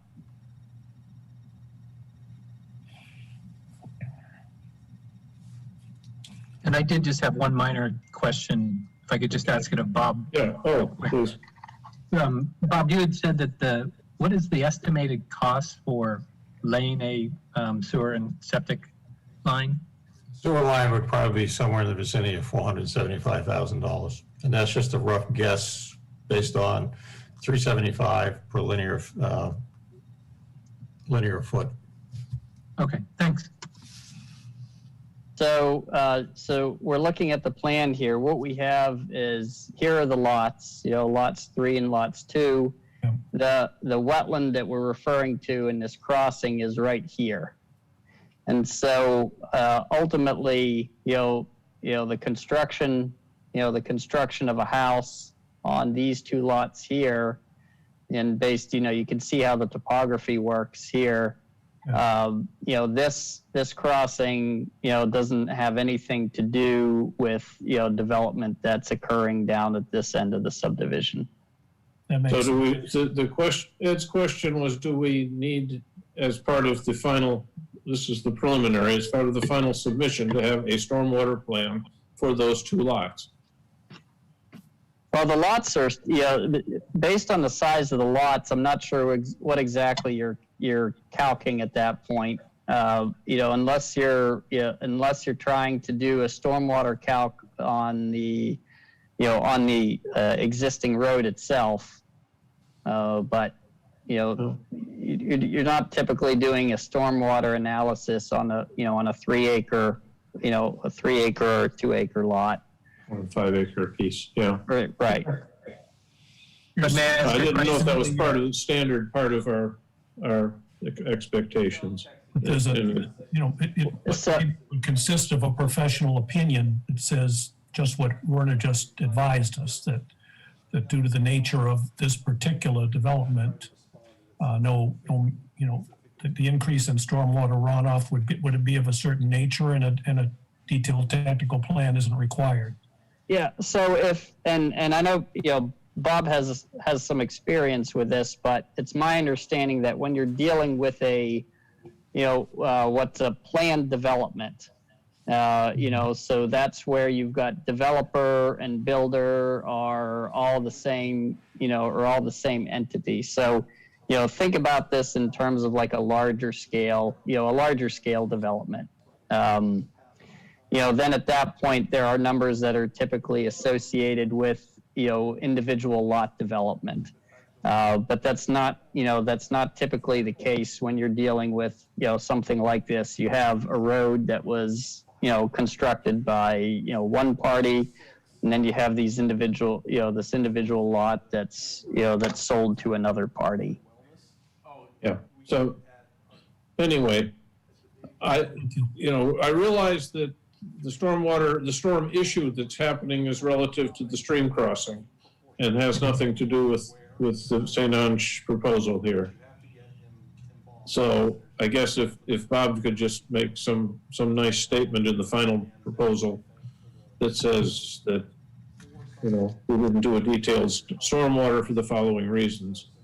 Well, I guess in terms of the lot themselves, we can't grade a lot that's going to sheet flow water off into somebody else's property getting greater than what's coming off right now. The location of where the homes are going to be up closer to the road. That area to the back of the lot that's being restricted is open space. You're going to line it with sheet flow that's going to go over the natural duff area, and that'll handle your stormwater runoff, and there should be no impact. So just put that statement somewhere in the final proposal, and we're happy. And then to the point about the stream crossing, and again, it was reviewed by DEP, and Werner has indicated that DEP came out as a follow-up after it was installed. I know we were planning on doing a sidewalk, and this stream, obviously it depends on what the nature of our rainfall is in particular times. But you can see on the downstream side of where these culverts cross, there is not a scouring. In fact, I can probably dig out the photographs of what the existing conditions look like prior to the culverts being put in. And there's very little change between what was existing prior to the culverts than there is right now on the downstream side of where those culverts are. Doesn't mean that the water because you're looking at a massive area of wetland that all contributes down to this stream, that was contributing down to this stream before this road was put in. The advent of putting the culverts in doesn't concentrate it anymore. So, I mean, the volume of water, and to Dennis's point about, the abutters, the names are different than what's on the survey, because the survey is what the last survey we had. Those were existing conditions prior. So it isn't anything that this road created more adverse conditions as far as runoff is concerned. In the roadway itself, there's a drainage system designed into the roadway to capture any runoff from each side of the roadway on a ditch line. And, when a sidewalk, we can show you that there's no erosion activity on either one of those ditch lines from accommodating the runoff from the road. So I will put something together for you. Thank you. Okay, Dennis, are you finished? The only point that, and I appreciate Bob's professional opinion on it. The only thing I would say, similar to what Werner was saying, is that prior to the road going in, there is, and I agree that where the stream crossing is not affecting these two lots. But there clearly is some sort of concentration of water coming through new culverts, where it used to come through probably like you described, Warner, in a better way, of like a sheet where it's coming down the hill versus the concentration of it. And I agree with you, Bob. I've been up there. I've ridden my bike around there and seen it. You don't see erosion, but clearly there is water coming off the hill. So the one thing that will happen, which typically happens in situations like this, is that this will not get addressed, and you will never be able to address these things if it continues to go down the road, meaning down the path. Like, it should have, it probably may not even been brought to your attention when the road was put in. But so it's moved on a couple of years since then. Now this subdivision's going in, and this is the one opportunity that people have to be able to say, wait a minute, do you understand this potentially can have that? And I understand some of it gets to be a debate, but the next time it happens, it'll be further down and someone else will be saying, it's not our responsibility to take care of that. So in essence, when is there some sort of process to look at this more specifically? But it may not be now. So I just appreciate you hearing me out. Thank you. Thank you. So I guess he can be, Mr. Calcutt, he can be taken off as a participant.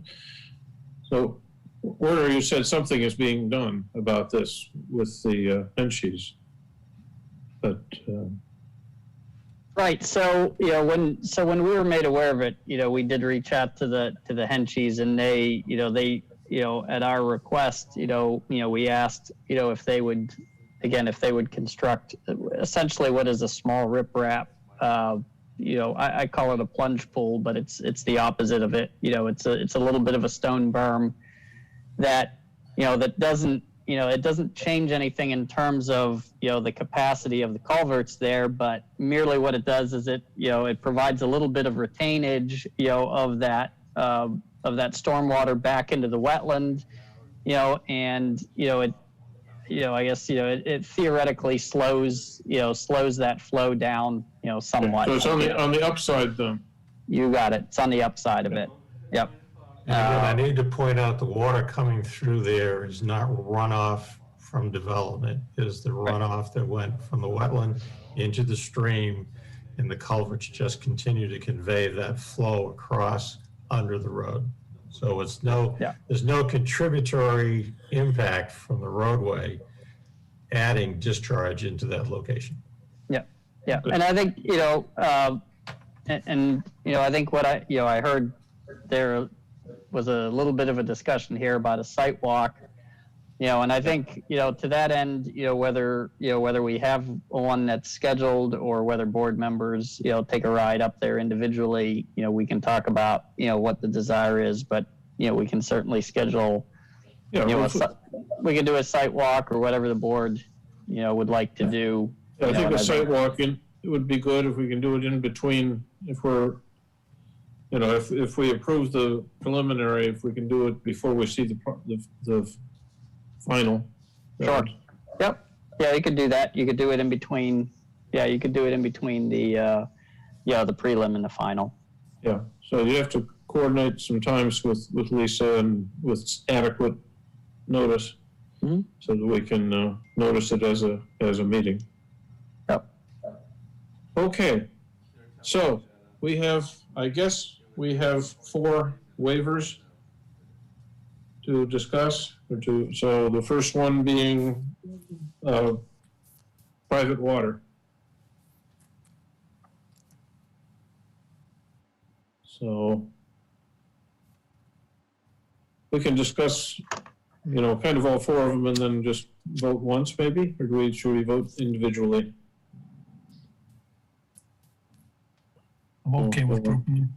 But if it doesn't, if we go and we poll, is everybody okay with all 4? And yeah, okay. Let's just go for let me move that we waive the public water requirement and allow a well.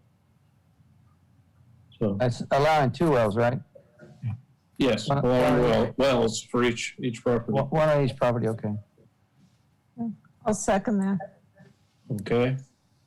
So I'm in favor. Nina, I'm in favor. Scott, In favor. Ed, Yes, in favor. and Larry. In favor? Okay, so that's the first one. Second one is private sewer. So I'm going to move that we accept that they will have private septic tanks on these 2 properties. Well, that's septic systems, 1 on each property, right? Septic systems, 1 on each property. Okay, yeah, all right. So I move to approve that, yeah. To approve that waiver. Okay. But I'll second it if you did that. Either way.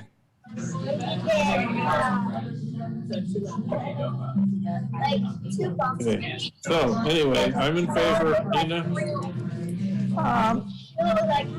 I'm in favor, but what I would like to see are the actual costs of putting in a sewer system. Is somebody talking on the line? Thanks. I would like to see the actual costs of putting in a sewer system and the costs of putting in those 2 septic systems, so I can be sure there's a great difference between them. So as we've done on other subdivisions, could we approve those for the preliminary? It's not a guarantee we'll approve them for the final, and on the condition of providing that information. Yeah, that's how I would vote. Revisit it during the final. Yes. So if we're gonna make that condition, could I request that the septic system is actually accompanied, the cost of the septic system is actually accompanied by a schematic, so we see all the components? Thank you. For the final. Well, Warner, yeah, for the Warner, as final. far as like an HHE 200 design? Yes. So, yeah. Okay. Yeah, the HHE 200 gives the design of the design of the field.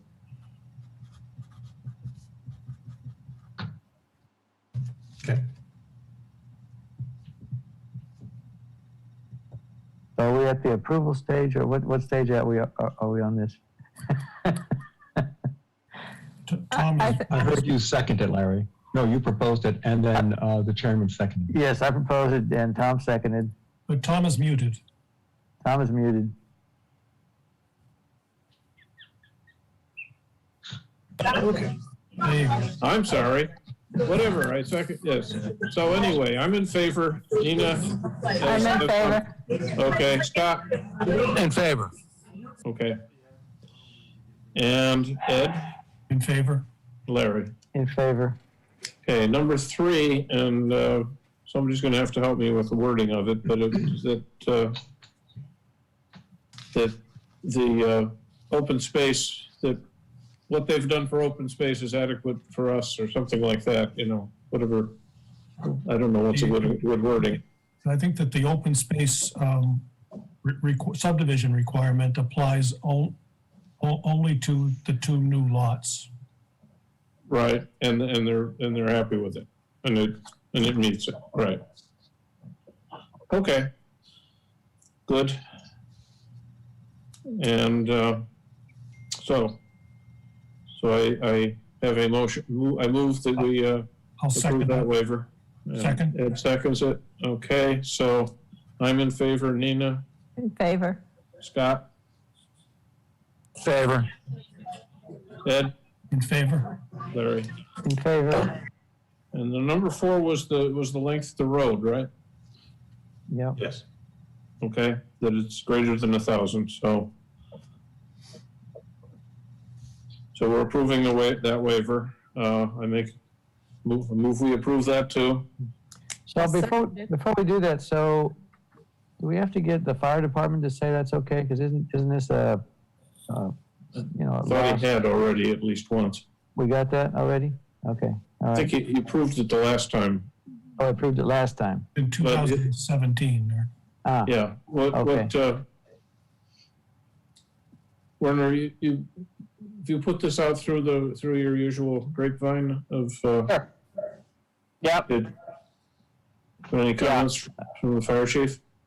No, and I'll reach to, I have noted here to reach back out to Jay to get a formal acknowledgement, that he's fine with, the road and the 13D systems.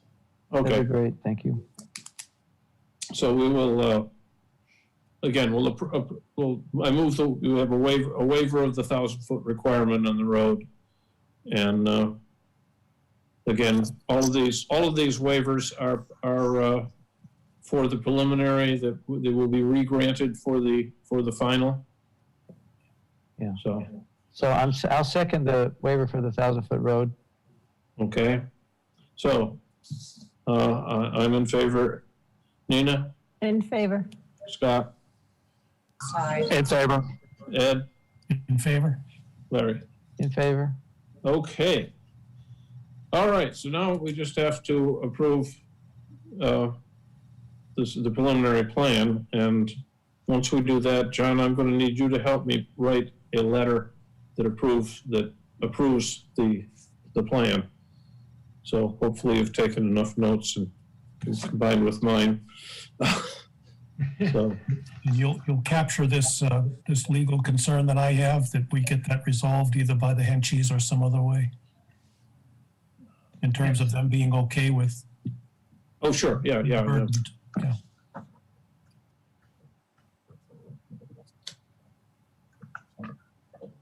Okay, I will, obviously, when we write these letters, the approval letter, the case manager usually writes a lot of it for me, and then we put it all together, then we review it through the board before it goes anywhere, so by all means, but yeah, I agree, we should have that on there. Okay, so. Who's the case manager? John. Me.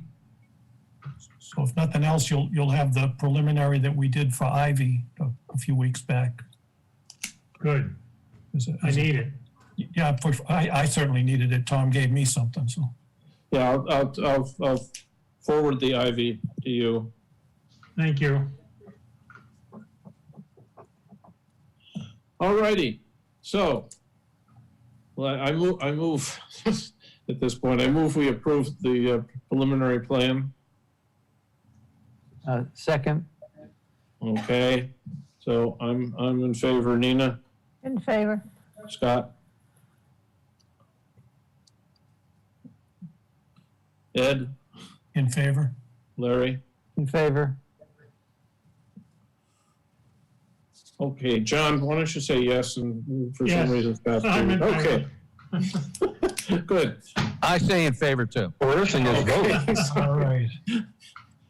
Okay, well, it's 8:40. We're not going to get very far, are we? Okay, that brings us to. Thank you very much, folks.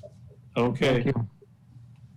That brings us to 250 Ocean Ave, Ryan Barabee, Sebago Techniques authorized agent.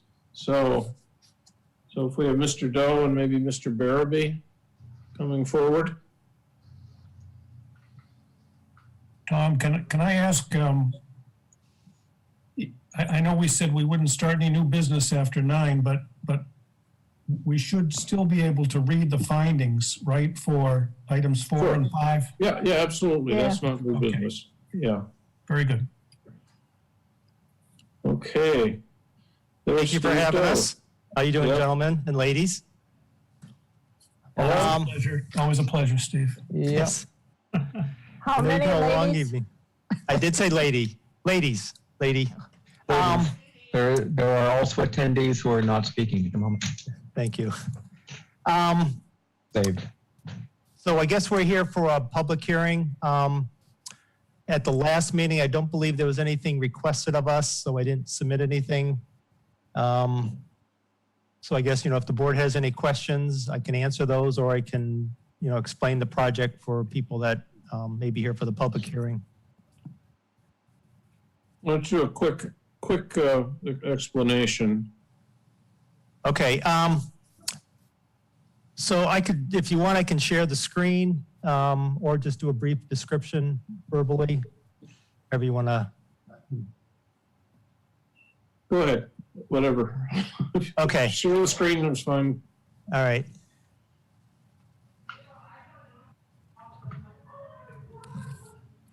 Let me know when you can see it.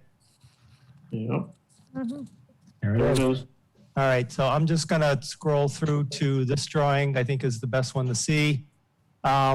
This shows the existing conditions with the proposed house. So what the proposal is there was an existing residence here. It had a driveway coming in. This lot is surrounded by Lake of the Woods, and what the applicant is requesting is to place a new house within the footprint of where the existing one was. The board approved this back in May of 2019 for Lord and Harrington. They had a very similar application as far as removing the house, building a new one. They had since sold the property to Mr. Berube, and he wants to proceed with a different footprint than what was approved. So we're back here with this new plan. I'll just kind of move through a little bit more just to show. So this is the new house. In his proposal, he's looking to add a swimming pool and a terrace on the back. The previous one had a garage and driveway that went back here. He's proposing just a loop driveway in the front with the garage facing this direction here.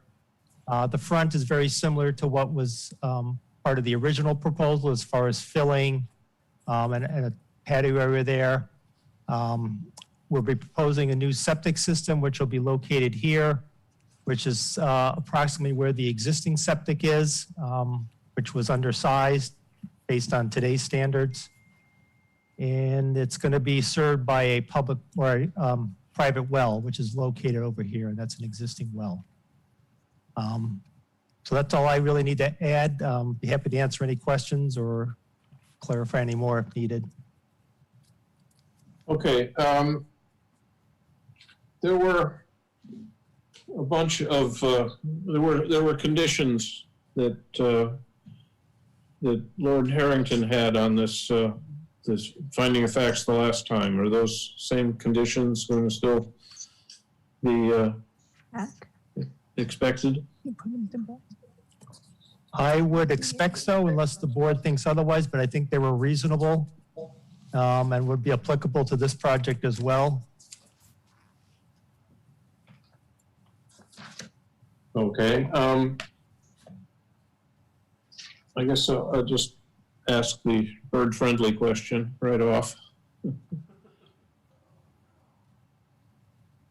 So what is being done about that? Yeah, I believe on the previous one was requested to have screens in the windows. And this one will have that. These are primarily double hung windows. Okay. So the screens are on the outside. That's good. They'd be on the outside, yeah. They won't work on the inside. Yeah, yes.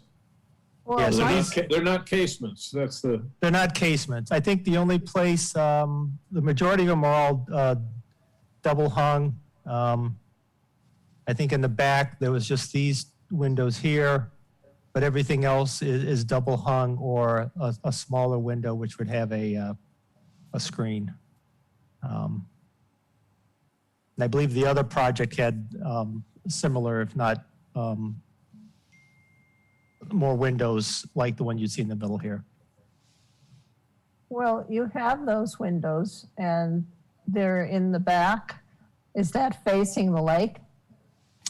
It's facing, yes, it's facing the center of the site. So they're right here. Yeah, let me just interrupt there. I don't think those are going to be casement windows. I mean, my thought there would be that they would also be screened. Okay. So I don't think there'll be. I think my plan is to have a bird-friendly home, and so all windows will have a screen or some sort of other protective element for the birds. Great. You can also do overhangs with an architect that can protect against birds seeing reflections or thinking that, the trees reflected there is an open space. The other concern I had is it looked like you had some sliding glass doors, and those are unfortunately very attractive to birds committing suicide. You might consider, if you can, bird-friendly amendments to the glass or bird-friendly glass there. Or what I do is I just take those UV decals and put them all over, and enough anyway, and it's enough to keep a lot of birds from flying into those. Well, that's definitely interesting. I hadn't considered the UV decal, so I'll look into those. I was just planning on putting screens on the sliders as well. That would be very helpful. But if the UV decals work, then I'll look into those. I hadn't researched those enough yet.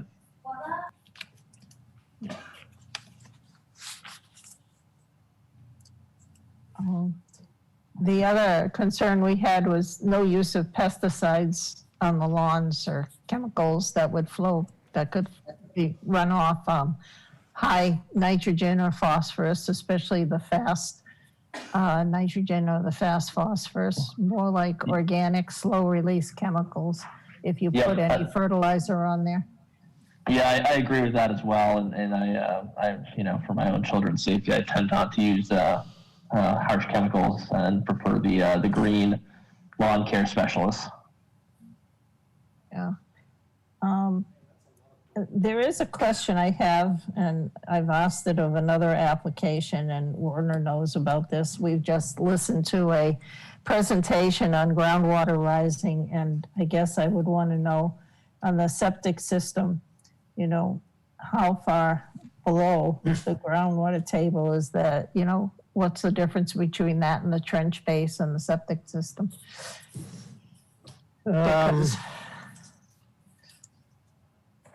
Well, we are elevated quite a ways. In other words, where that septic system is up here. It's on a high part of the land. And I don't think we're going to have a groundwater. I think the limiting factor here was ledge. I'm just trying to look through the soil test. But yeah, so the limiting factor here was ledge at 25 inches. So groundwater is not a problem. I'm not seeing any modeling in the soil log, so. Okay, because, that's a prime place with seawater rise. The Lake of the Woods is probably going to rise as well. Yeah, and I think you would have all that down in the lower regions of the site. Yeah. Well, I take a look at that and consider it. You may want to do something about raising it even more to where the higher levels are.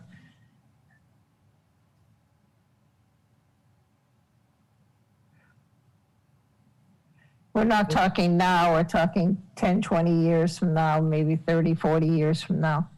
Well, if you're, this road will be flooded before the septic system's impacted if it's going up that high. Oh, good, then they'll sell the house, so. Yes, it'd be an island. Could buy an island. Okay. Put in a 99-foot dock. So, George, do you have any issues? I do not know. I think they've been addressed and we visited this property before. All righty. And, okay, Nina, me, Scott, anything? Nope, fine. Ed? No questions. Larry? No, I'm good. Okay. Well, in that case, I will entertain a motion. Wait a second. No, wait. I never opened the public hearing, did I? I'm sorry. Let me open the public hearing.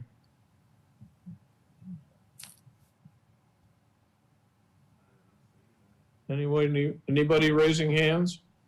I see no hands raised. Okay.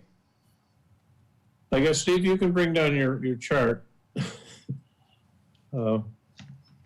Anyway, I now will close the public hearing and entertain a motion. I move to make- accept the application as complete. I'll second that. It's your approving the application, no? Okay, I move to approve the application. All right. I'll second that.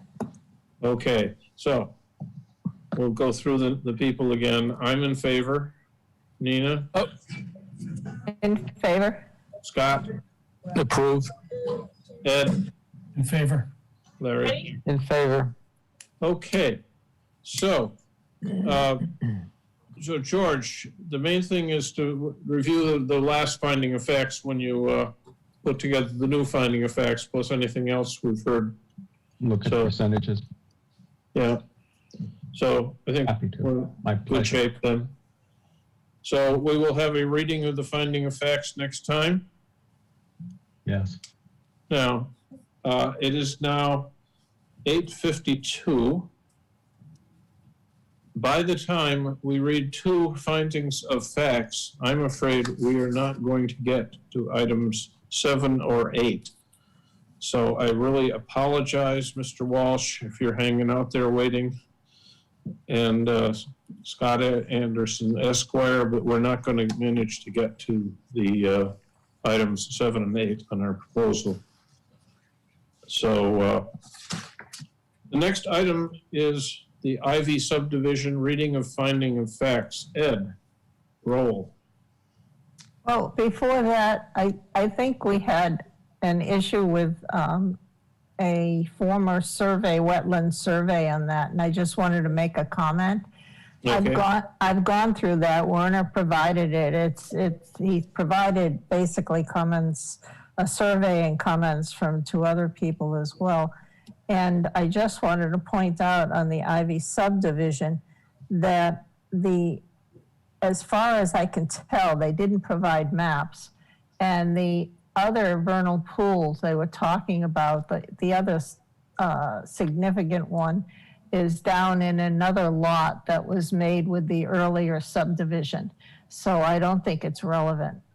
And I think we're fine with that. Okay, good. All right. So, Ed, proceed with unmuting, of course. You want to hear me? All right. Yeah, that'd be nice. It's called reading. We don't, hey, he read it. I saw him. You can follow the live transcript. That's Yes. right. Kennebunkport Planning Board, finding of fact and decision. Approval of a major revision, previously approved subdivision application, final Ivy subdivision, Kennebunkport, Maine 04046. To subdivide a 7.8 acre lot, previously Lot 2 of Ivy subdivision approved in 2012 into 2 lots. Following reviews pursuant to the Kennebunkport subdivision regulations and land use ordinance on the 5th of May, the 19th of May, and a public hearing held on the 19th of May, 2021, the Kennebunkport Planning Board grants the following approval. The finding of facts are as follows. 1, the property is located in the Cape Arundel zone, bordered by Encliffe Road on the south and Colony Ave / Perkins Way, formerly known as the Kings Highway, on the north. The shoreland zone overlays the northwest corner of the property. 2, the applicant is Ivy 3 LLC at 2 Livewell Drive, Suite 2003, Kennebunk, Maine 04043. 3, in a letter dated 2 December 2020, the applicant authorized Sebago Technics at 75 Roberts Road, Suite 4A in South Portland, Maine 04106 to represent him. Stephen G. Doe, RLA of Sebago Technics, represented the applicant at the planning board meetings. Mr. Doe was supported by Ralph Austin, Esquire of Woodman's, Edmonds, Danlick, Austin, Smith, and Jacques, PA, from Bedford, Maine. Number 4, the property is identified as map 7, block 13, lot 1B on the municipal assessor's maps. 5, the owner has demonstrated a legal interest in the property by providing warranty deeds recorded in the York County Registry of Deeds, book 15979, pages 736 to 737 and 738 to 741, dated 5 November 2010. Item 6, the property is comprised of approximately 7.85 acres of land per information provided by the applicant. Item 7, in a final application dated 1 April 2021, the applicant proposes to subdivide the property into 2 lots. Lot 2A on the west side of the property would comprise about 3.25 acres. Lot 2B on the east side would comprise approximately 2.62 acres. The lots will share use and maintenance of about 2 acres of open space. Item 8, following the normal Kennebunkport subdivision process, a preliminary version of this application was reviewed on 2 December 2020, 6 January 2021, and 3 March 2021, with public hearings held on 6 January and 3 March 2021. A site walk was held on 18 December 2020. A letter to the applicant approving the preliminary application was sent on March 9th, 2021. The 5 modifications to the preliminary application required by the preliminary approval letter were satisfied in the final application as listed here. A, the preliminary approval letter statement, an update to the existing road maintenance agreement to include Lot B will be provided. Resolution, a draft road maintenance agreement for Endcliff Road has been provided by the applicant. A finalized agreement prior to the sale of Lot 2B is listed below as a condition of approval of this application. B, preliminary approval letter says a road maintenance agreement for Colony Ave / Perkins Way between Gene Perkins and Lot 2A will be provided. Resolution, a draft road maintenance agreement for Ivy Way, aka Perkins Way, has been provided by the applicant, and a finalized agreement prior to the sale of Lot 2A is listed below as a condition of approval of this application. Preliminary approval letter statement, a minor plan amendment for the Cape Arundel Woods subdivision plan will be provided to reflect the new location of the Hammerhead turnaround and to show agreed upon 30-foot side setbacks between Lot 2B and Alexander Buxton property. Resolution, this minor amendment has been provided and it was approved by the Planning Board on 19 May 2021. D, preliminary approval letter statement, the naming of Long Lot 2A driveway and the location of its turnaround for emergency vehicles will be reviewed with and agreed upon by the fire chief. Resolution, the turnaround for vehicles has been added to the site plans and agreed to by the fire chief. The short road connecting the long driveway to South Main Street will be renamed Ivy Way by the town of Kennebunkport to avoid confusion during emergency services. The fire chief advised that with the renaming of that road, the long driveway did not require a name. Implementation of this name change prior to the sale of Lot 2A is listed below as a condition of approval for this application. I'm going to stop right there. I believe when we get to the conditions, you're going to find that the condition of approval says that that name change has to be done before the certificates of occupancy are issued. And so I'll need to make a change if in fact that does turn out to be the case. Maybe this is why we read these things. Huh? Just a moment, please.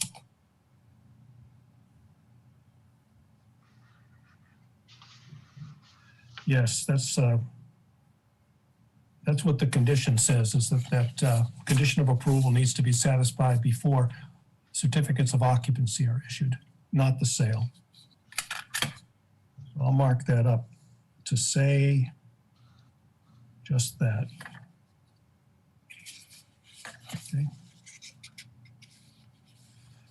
And now I need to find my way back.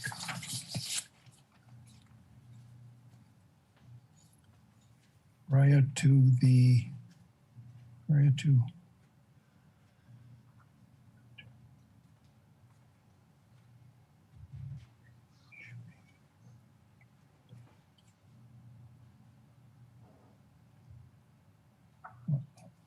I'll get the exact wording after the fact, Tom, if you're all right with that.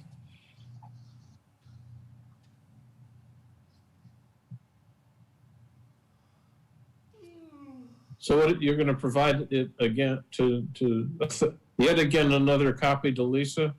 I was just going to, that one is going to get. I was going to mark this by hand and deliver it to the. Deliver to her. office tomorrow, if that's Okay. We just need to initial the changes. Yeah, that'll be fine. So mark it up and we will just initial the changes. Just matter of you getting in there first thing tomorrow so that we don't beat you to the punch to sign. Well, it's my problem since I created it, so I'll do that. Okay.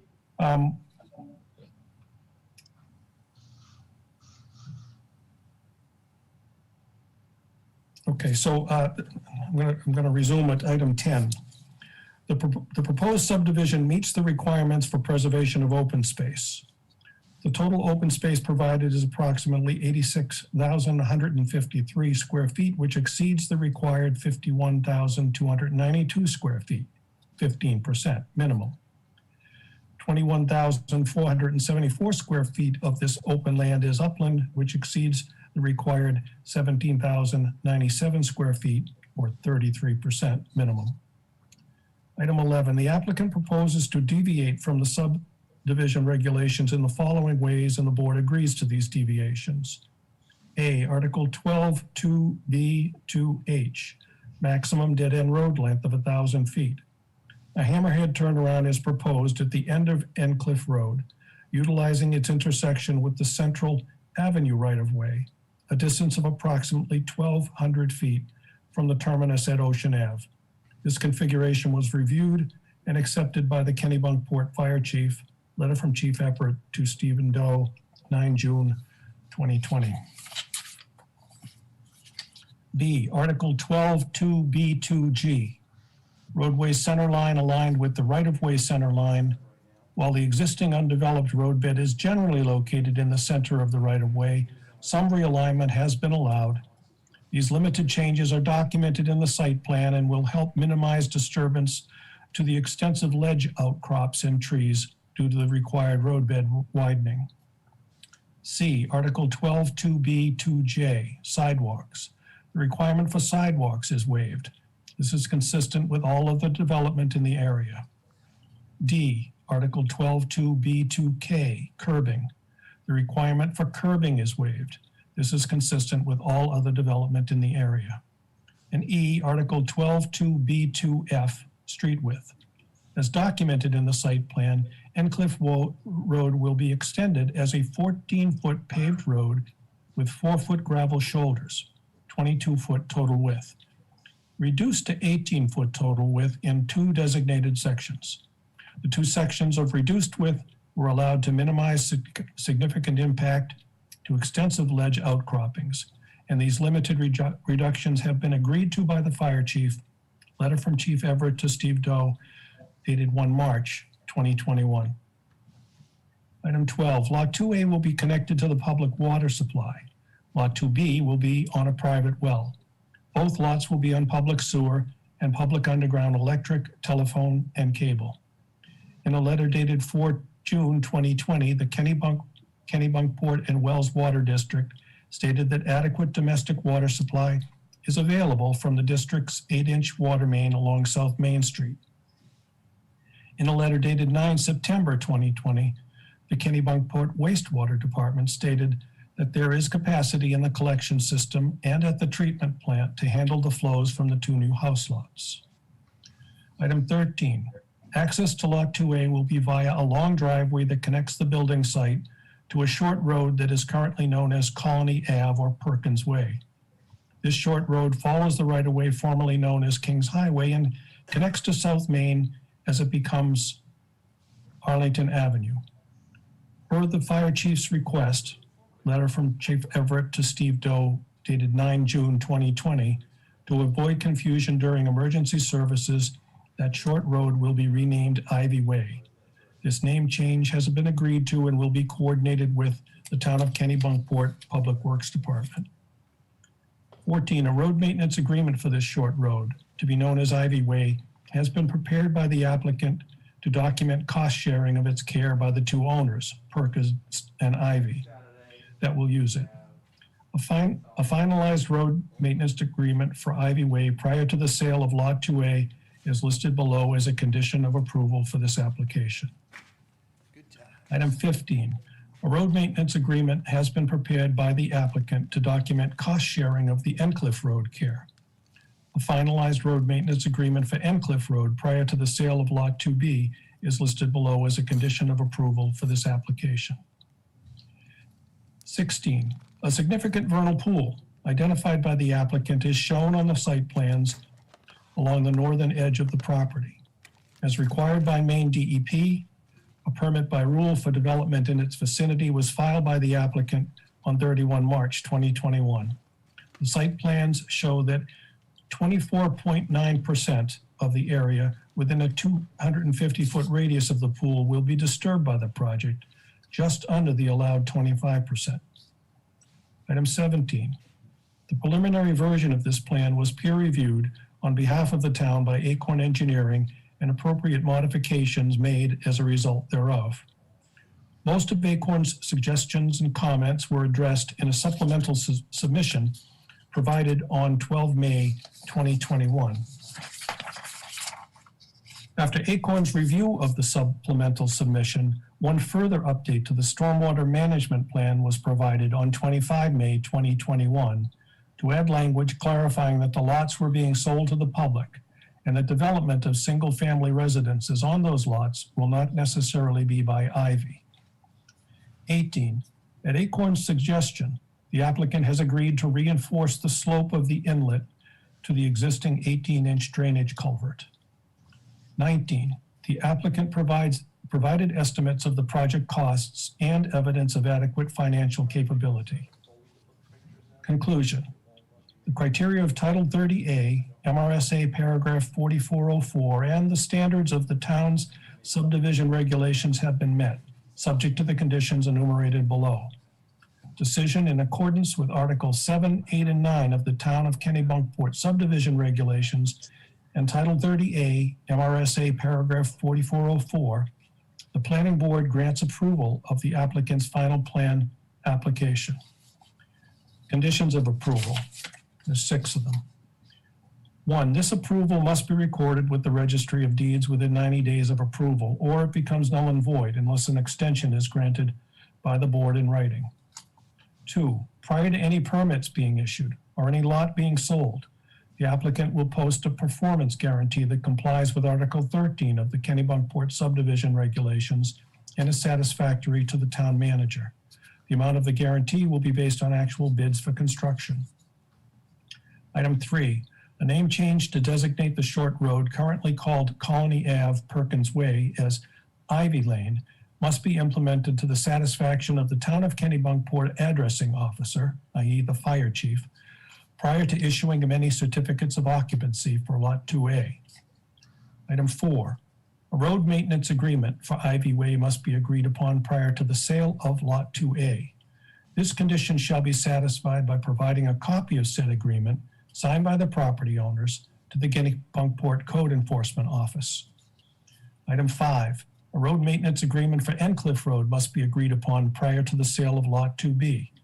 This condition shall be satisfied by providing a copy of said agreement signed by the property owners to the Kennebunkport Code Enforcement Office. And 6, the applicant will comply with all terms and regulations of the Town of Kennebunkport ordinances and subdivision regulations and all of the applicable federal and state regulation and approvals, as well as those specified in their final application, all of which are incorporated herein by reference. The end. The end. Well, I move we approve said finding of facts as modified. I'm going to just say here, what I'm going to propose to do on that one change I'm going to make is just simplify it. And I'm going to take out in the first reference, it's going to say a finalized agreement is listed below as a condition of approval. Just that simple. Yeah. And I'll give that to Lisa. Okay. All right. So as modified, I am looking for a second. I got a second. Okay. All right. 2 seconds. So, all right. So I'm in favor. Nina, I'm in favor. Scott, In favor. Ed, Yes, in favor. and Larry. In favor. Okay. So that finding of facts will be available to be signed, and we have another one to read, which is shorter, thankfully. Substantially shorter. Yes. So proceed, Ed, on Cape Arundel Woods. This is for Cape Arundel Woods, a minor amendment. Let me just read it. Kennebunkport Planning Board findings of fact and decision for the approval of the third amended subdivision plan application for Cape Arundel Woods. It's a minor amendment for Lot 2A.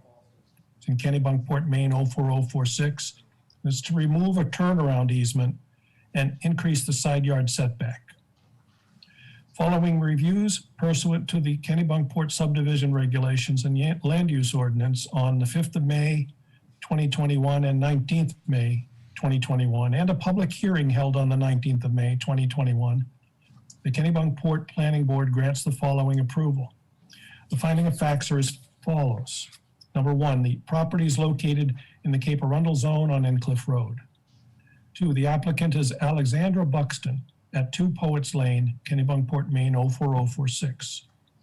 3, in a letter dated 17 May 2021, the applicant authorized Sebago Technics at 75 John Roberts Road, Suite 4A, South Portland, Maine 04106 to represent her. Stephen G. Doe, RLA of Sebago Technics, represented the applicant at the planning board meetings. 4, property is identified as map 7, block 13, lot 1F on the municipal assessor's map. 5, the owner has demonstrated a legal interest in the property by providing a warranty deed recorded in the York County Registry of Deeds, book 17942, page 950, dated 2 May 2019. 6, the property comprises approximately 1.9 acres per information provided by the applicant. 7, in an application dated 1 April 2021, the applicant proposes to remove a turnaround easement along Incliff Road and to increase the side setback along the property line shared with the adjacent Ivy subdivision. These changes came about as a result of discussions during planning board review of the Ivy subdivision from December 2020 to May 2021. The turnaround was previously required because this property was at the end of Incliff Road. Newly approved development on the adjacent Ivy subdivision extends Incliff Road past this property and includes a replacement turnaround at the road's new endpoint. The side setback increase is for increased privacy between the 2 lots and is agreed to by both owners. In conclusion, the criteria of Title 30A MRSA paragraph 4404 and the standards of the town's subdivision regulations have been met, subject to the conditions enumerated below. Decision in accordance with Articles 7, 8, and 9 of the Town of Kennebunkport subdivision regulations entitled 30A MRSA paragraph 4404, the planning board grants approval of the applicant's final plan application. Conditions, two conditions. This approval must be recorded with the Registry of Deeds within 90 days of approval, or it becomes null and void unless an extension is granted by the board in writing. And 2, the applicant will comply with all terms and conditions of the Town of Kennebunkport ordinances and subdivision regulations and of all applicable federal and state regulations and approvals, as well as those specified in the final application, all of which are incorporated herein by reference. That's all. Okay. Gonna get a motion here. I make a motion to accept the findings of fact. Second. Okay, so I'm in favor. I'm in favor. Scott, In favor. Ed, In favor? and Larry. In favor. Okay. Well, thank you, folks. And I guess the next meeting is all initial presentations, because we just took care of all of the Well, all of the public hearings. oh, So I will Thank take you a all. motion, a motion to adjourn. thank you, Steve. Move to The adjourn. Bowsprit one was the sketch plan we looked at before, is that right? Yeah, that's correct. Yep. Okay. Okay, I'll second the motion to adjourn. Okay. Everybody adjourns. Bye-bye, guys. Bye. Bye, everyone. Thank you. We'll see you in 2 weeks. Right. You bet. Okay, bye-bye.